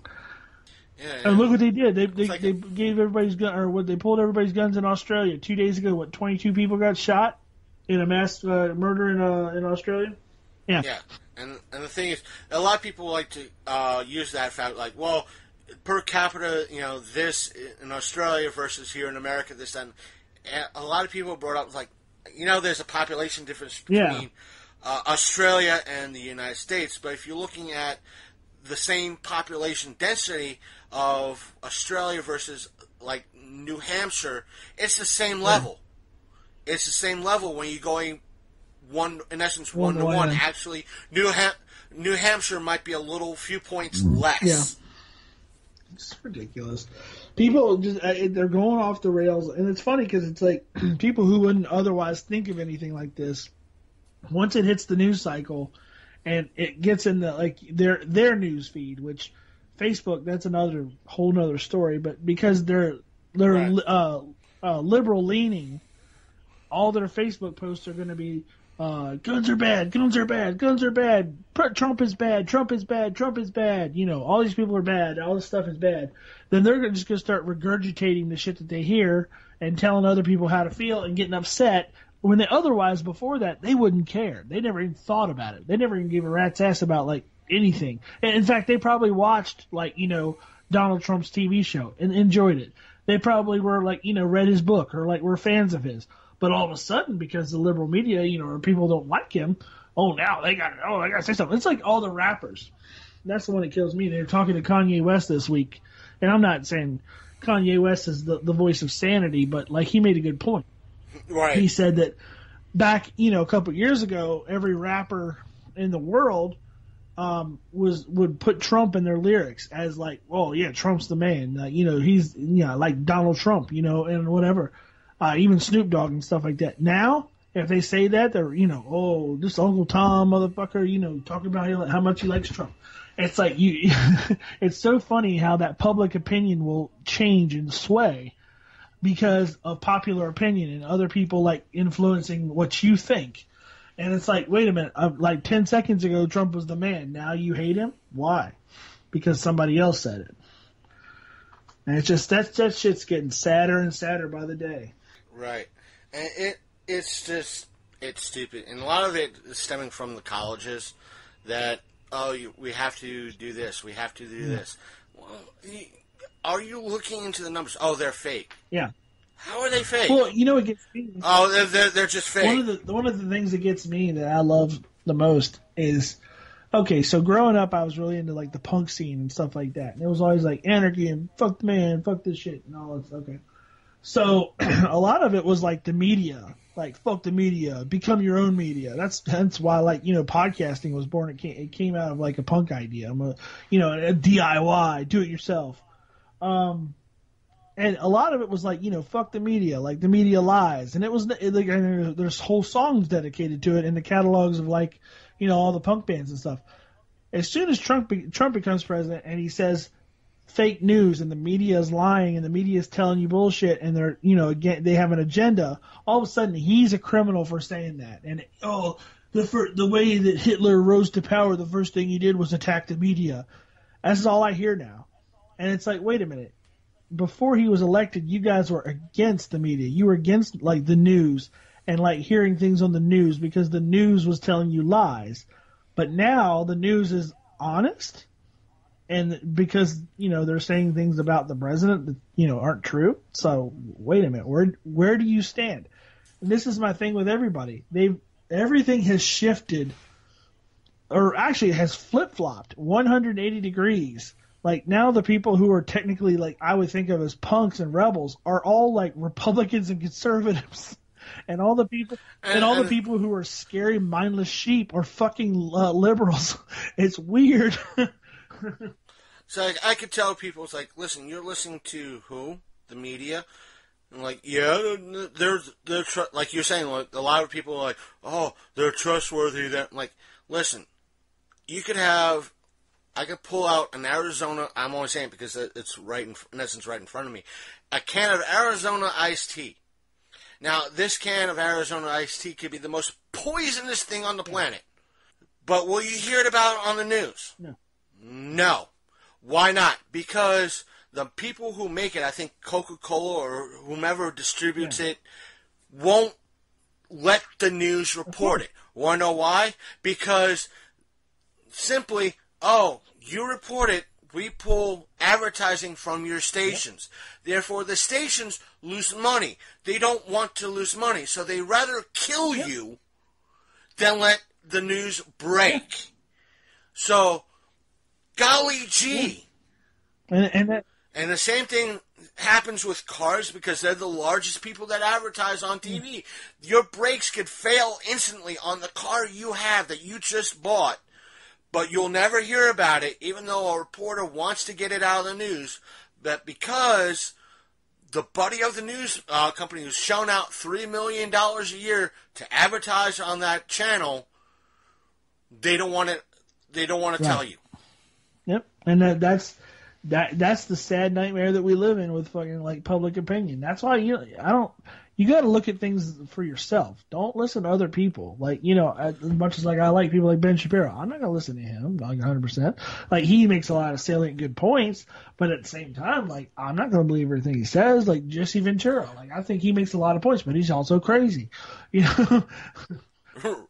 I get up in the air with Alex Jones. He's a little nuts. But yeah, he's great. But the aspect sometimes he's right. Sometimes he's right. But that's why we, despite YouTube doing what it's doing, you have that open opinion, like what we brought up earlier in reference to that one in regards to Apple. You have it from, in essence, people that actually repair the stuff. You're hearing you might have car trouble saying, listen, don't buy the vehicle X. It's always having this problem or that problem. You're actually hearing it without going into... But the thing is, you actually have to look for it. You actually have to be a part of it. And that's the beauty, in essence, what the beauty of YouTube is, despite the fact they're shutting down channels for reporting news or whatever, or not sharing it's their... like what we talked about on that show with Tyler's Secure Team. It's like he tapped into something he obviously shouldn't have. So like now they're watching him, and like he's saying that he posts up a video 60 seconds. They haven't even watched the whole thing, and they're shooting it down. It's like, oh, this is the worst thing I've ever heard. It's like ghost accounts, people that don't actually exist and stuff. It's like, man, that's some bullshit. That's some scary shit right there. Like when people are coming after you and like basically shooting down your channel and downvoting you and stuff, and just like, it's all a part of the same bullshit. It's all part of that same machine. That like it's how the news is cycled now. It's like anything they want to keep down, it's who owns what. You're not allowed to say that, or else we'll tear you apart. And it's like, ugh. You're not actually getting any real news unless you like really try to get it from reputable sources. That's people are scary when they actually tell the truth. Like somebody's telling the truth when people try to shut them down. Or close to, or you don't want to hear, like you hear of people from like Philip DeFranco, who is, tries to get news out and news opinions and all that, whether it's through the YouTube community or national or worldwide. He's not a big news person anyway, but for some people, they get a touch of what's happening worldwide through him. And I like watching him, whether or not he's right or anything like that. That's, I might disagree with him, but he's fun to listen to and to watch. And he's constantly demonetized by YouTube because he covers a lot of stuff that YouTube does not want him to cover. If there's political unrest in country X that can affect us, he's covering it and tells everybody this is why it affects you, and all of a sudden he'll post up on like Twitter, video just got demonetized because we talked about X. Because it doesn't fit the narrative. It doesn't fit what they're trying to spoon feed you on CNN. So like, he's not supposed to say anything.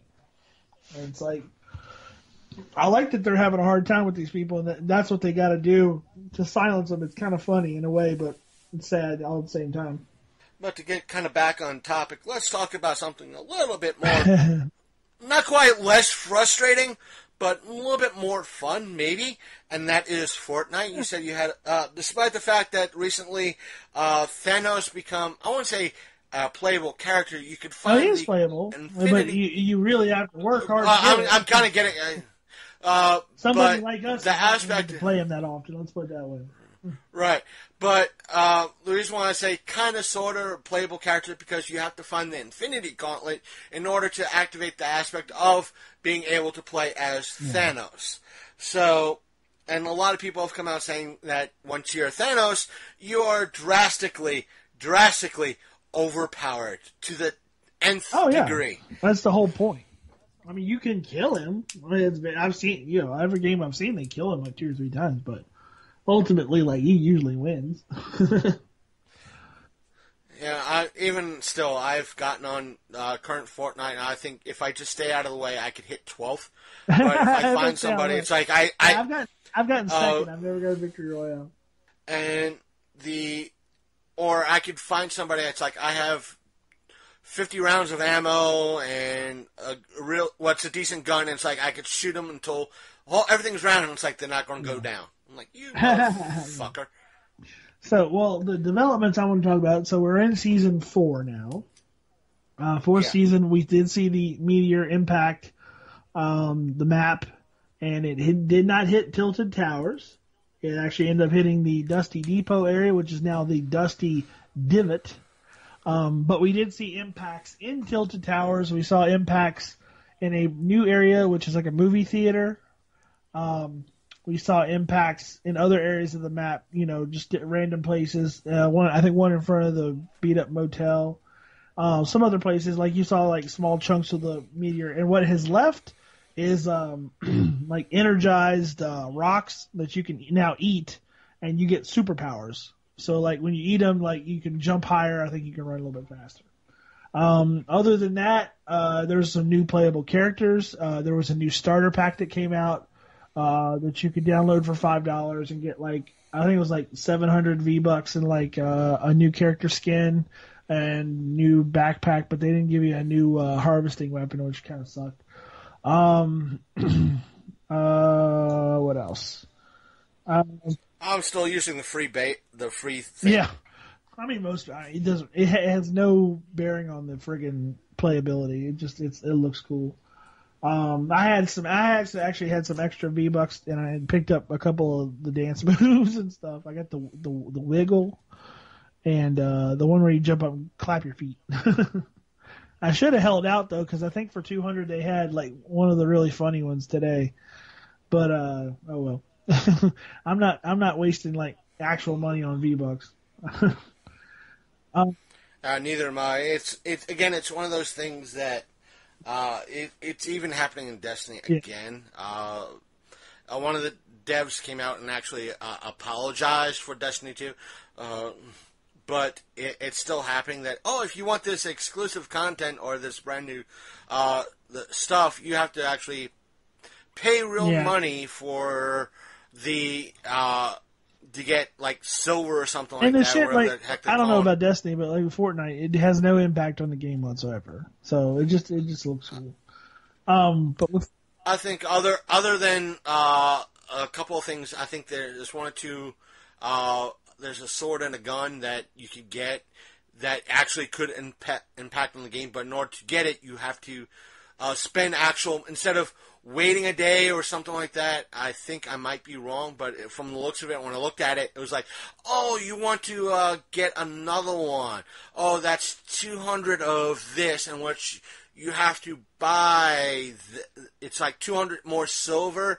You're going to have to pay for that. Yeah, you don't have it. Yeah, you're going to have to pay for that. So sorry. First one's free. But if you want this sword or this weapon, you're going to have to pay for it. I don't know. It's whatever. But with Fortnite, like not a lot of new stuff except for, like we said, we were talking about the Thanos mode. So because of Infinity War, they introduced the Infinity Gauntlet mode, which you basically drop into the Fortnite map. You hear, it sounds like a bomb go off or something, and it's the Infinity Gauntlet dropping to the map. You race to find it. The person that finds it gets unlimited sick-ass abilities. They can jump real high and smash buildings and, like, basically 2 punches and you're basically any character's dead. Like, they shoot lasers. It can be killed. That's how you get the glove from somebody. You kill it, and then you kill Thanos, and then you take the glove, and then you become Thanos. It's been a lot of fun. People have been pretty addicted to that new mode. But the one thing I wanted to talk about was with Fortnite is because it's rising popularity. That's why Avengers Infinity War chose that as a promotional gimmick, because everybody's playing this. Like grown ass men are playing this game like all the time. Like I play it all the time. It's not just a kids game anymore. It's like everybody's freaking playing it. It was on SportsCenter this week at some point. It was on Joe Rogan at some point this week, and it's just been crazy, like the growing popularity of the game. I'm guessing it's going to go into more and better iterations in the future. We're going to see a lot more crazy weapons, a lot more crazy skins, dances. That's the other thing. You got spray paint now, so you can actually put marks places with spray paint, like graffiti tags. Pretty crazy stuff. They're doing a lot of cool stuff with the game. I just think it's a neat game. I think I saw one person post up to one of the Geek groups I'm in that it was taken from like a Snapchat or something like that, that the person was outside a theater and it was a picture of the Avengers Infinity War poster, and the caption, I guess it's Snapchat, the caption was, "Really, they made a movie about that Fortnite character?" Yeah, it's that popular. Seriously. Despite Avengers Infinity War raking in, I don't know what the current total is now because it's over $1 billion and no one really cares. But stupid money. So let's talk about movies coming out this week. Or this month, I should say the rest of this month. One of which is What hits first, Solo Solo. or Deadpool? Deadpool hits this week, right? No, Solo hits first, All then right, Deadpool. Solo, then Deadpool, then what's another one? There was a third one. I know there was. I'm not Oh, sure. okay. I know Deadpool and Solo. Those are the big ones. Oh, Yeah, that's the when's big ones Ant-Man that come Wasp? When's that? I think next 2 months. It's later this year. I knew it was soon, but man, you got a lot of shit coming out. Right. The two biggies a lot of people were talking about is because they were talking about, or at least the three biggies that they were in essence hitting on was Adventures, Solo, and Deadpool. And as we said a couple of months ago, the word came in that a lot of people were thinking that Solo would be the lowest earning one, and it's a write-off by Disney because of you had the one director that was part of it, then left for whatever reason, in reference to Ron Howard getting hired on to fix the problems and the issues that we're having. But if it does anywhere near as good as Rogue One did, which happens to be my favorite Star Wars movie now, if it does anywhere near as good as Rogue One did, it's gonna revitalize a portion of the franchise. So I'm kind of pulling for it. I really am, because of how lackluster that Last Jedi was. I'm really hoping that like Solo kind of reinvigorates the Star Wars universe and gets everybody excited for the last one. And I hope the last one ends up tying up a lot of loose ends and getting the Star Wars universe as per se back on track. I think there's a lot of potential there for it to actually do that, to actually like reinvigorate the entire universe, but we'll see. It'll be interesting to see exactly how all it does, because again, it's between Infinity War and Deadpool, and with the whole division that and bad taste that Last Jedi had in the mouths of many fans. It'll be interesting to see how well I think there's a lot of hope out there, though. I think there's people that might go to it just to essentially wash that bad taste out. Like to go, okay, we're going to try Star Wars one more time. We're going to try and see what this gives me. I mean, personally, I like the fact that they're doing this. That they're bringing out movies in between the major features to kind of keep everybody like in it, every year. I think that's a great idea. But at the same time, like that last one was hard. That was a hard one to watch. Not to mention after that, like another 2 weeks after that, you have Deadpool 2 coming out. And so it's one of those things a lot of people are going to say, do I really want to watch another movie? I think that's where a lot of people are burnt. Like, do I want to watch another Star Wars movie that's going to put me off, put bad taste in my mouth? I'll just wait until Deadpool. Well, I mean, because it's a Marvel I'm only movie. going to see the female droid, so Right. And kind of continue. I want to say I'm really stoked for Deadpool 2. And a lot of it just came out, and this was over the past week or so. The final issue of this run, or I should say this volume of Deadpool, has ended in reference to comics. It ended with 300, and he's in essence they're still going to be making Deadpool comics because it's obviously a moneymaker, but they're rebooting Deadpool in a way. But the funny, I don't know exactly in reference to what he's going to become, but from what I heard, he in essence rebooted himself. Because the same writer has been on it for the past 7 years. And in essence, with this final run, he had, according to, if I remember the article correctly, Deadpool was having issues with his memory. He got sick and tired of everything that he remembered and was trying to remember and everything else. So he decided, in regards to running away from Captain America and everybody else, he's going to go back to, in essence, where he was originally created, and inject himself with the same serum that kind of wiped his memory or some of his memories to begin with. So he figured, I'm going to overdose myself with this, wipe my memories clean, and therefore, ta-da, start off with a clean slate. Huh. And because during this instance, he was already being charged with various other crimes, the judge pretty much said, well, he's unfit for trial, so therefore we can't put him on trial for anything. And so in essence, I think at the end of the comic, he wakes up, or has the aspect of waking up, so it's going to be rebooted, and he, in essence, rebooted himself. Interesting. So, it wasn't done in a way, it was done in a Deadpool way, and not a way that kind of, I guess to some, doesn't suck. Yeah.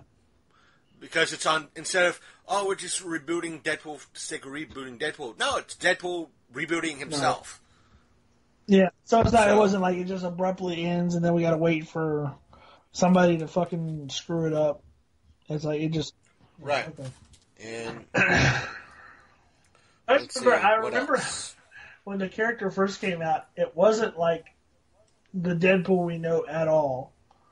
Like, it was a serious character. And all of a sudden he became silly. Right, and he became the cheesiest cosplayer ever. Why? Simply because. Yeah. Let's see, where was it? I was going to talk about Backlash, but I know you don't have the app anymore. No, and plus I know everything that happened, so it was dumb. And it's like, it's one of the things that I think I saved. I don't know if it actually went through because of connections in the area. It was like 10 or so. Nope. It didn't take. No, it did not take. I was like, I want to save this article and talk about it probably this weekend. It was like 10 reasons why Backlash sucked. Yeah. And it didn't save, you fucking ass. Yeah, I don't know. Like, I think WWE really needs to like cool it with all the pay-per-views. Like, they really need to like look at, okay, we should probably have a pay-per-view like once every 2 months, not every like other weekend.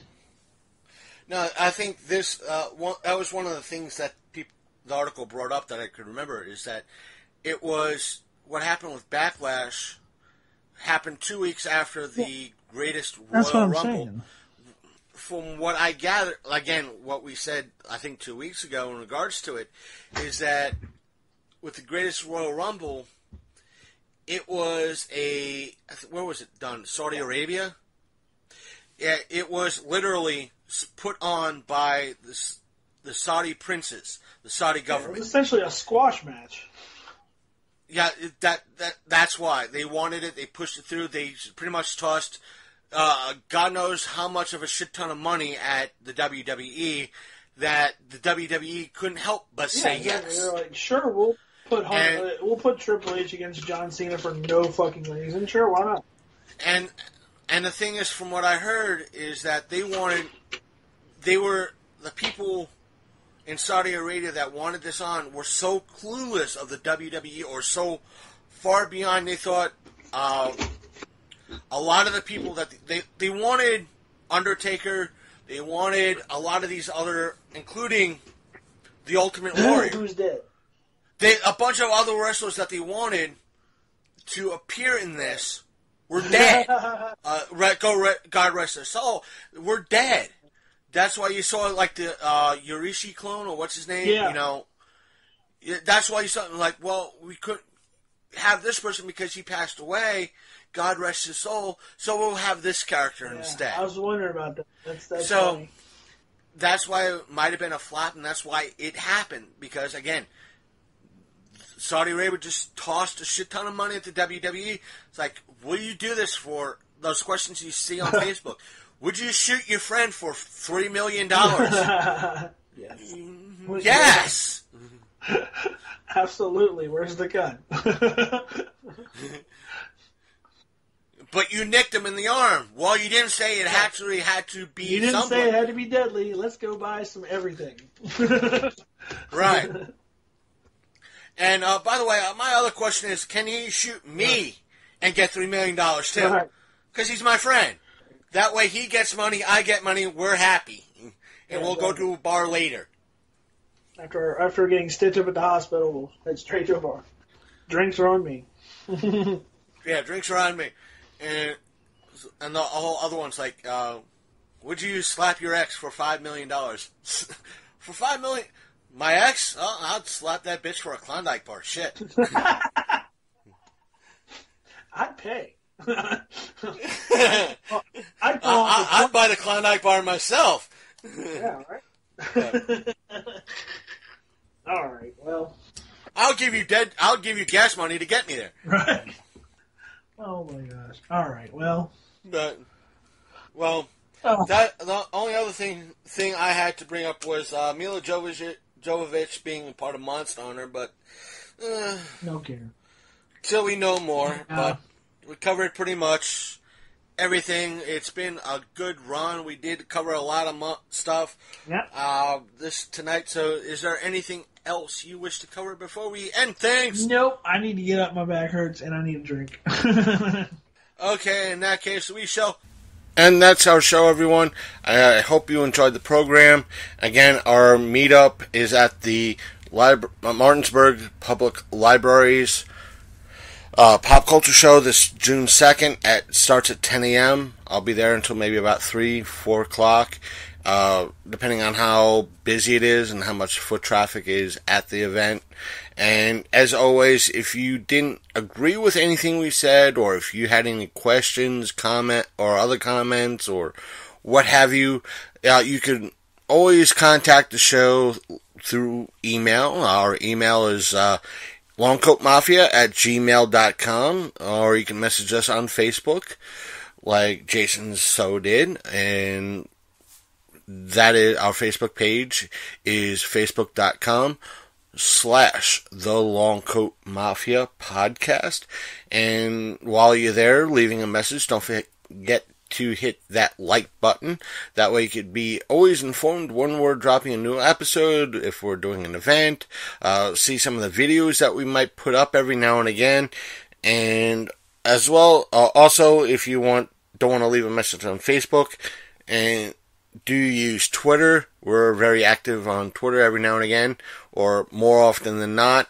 And our Twitter handle is Longcoat Mafia, so you could always send us a DM that way. And you can also DM us on Instagram. We try to post every so often there, one form or another. So while you're on Twitter and Instagram, don't forget to click that follow button, so you could follow us on reference to comment and everything else in reference to what we're doing, and see what we're doing as well. And speaking of seeing what we're doing, we do have a YouTube channel, so you could always go there and search for the Longcoat Mafia Podcast, and we will come up, or at least our channel will come up. Because we have so few subscribers there, we cannot change our name yet. So you could follow the description to our channel in the show's description. But for the most part, if it is not clickable in the platform that you're in, you could always go to our main website, which is thelongcoatmafia.podbean.com. And it'll be clickable there, and it'll give our other social media sites that you could click and find us that way.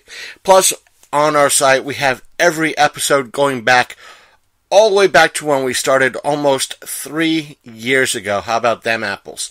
So, but if you don't want to listen through the website or download and listen at some other time on our website, you could also listen to us through iTunes/Apple Podcasts, even though I had trouble, as you heard, on this week's episode.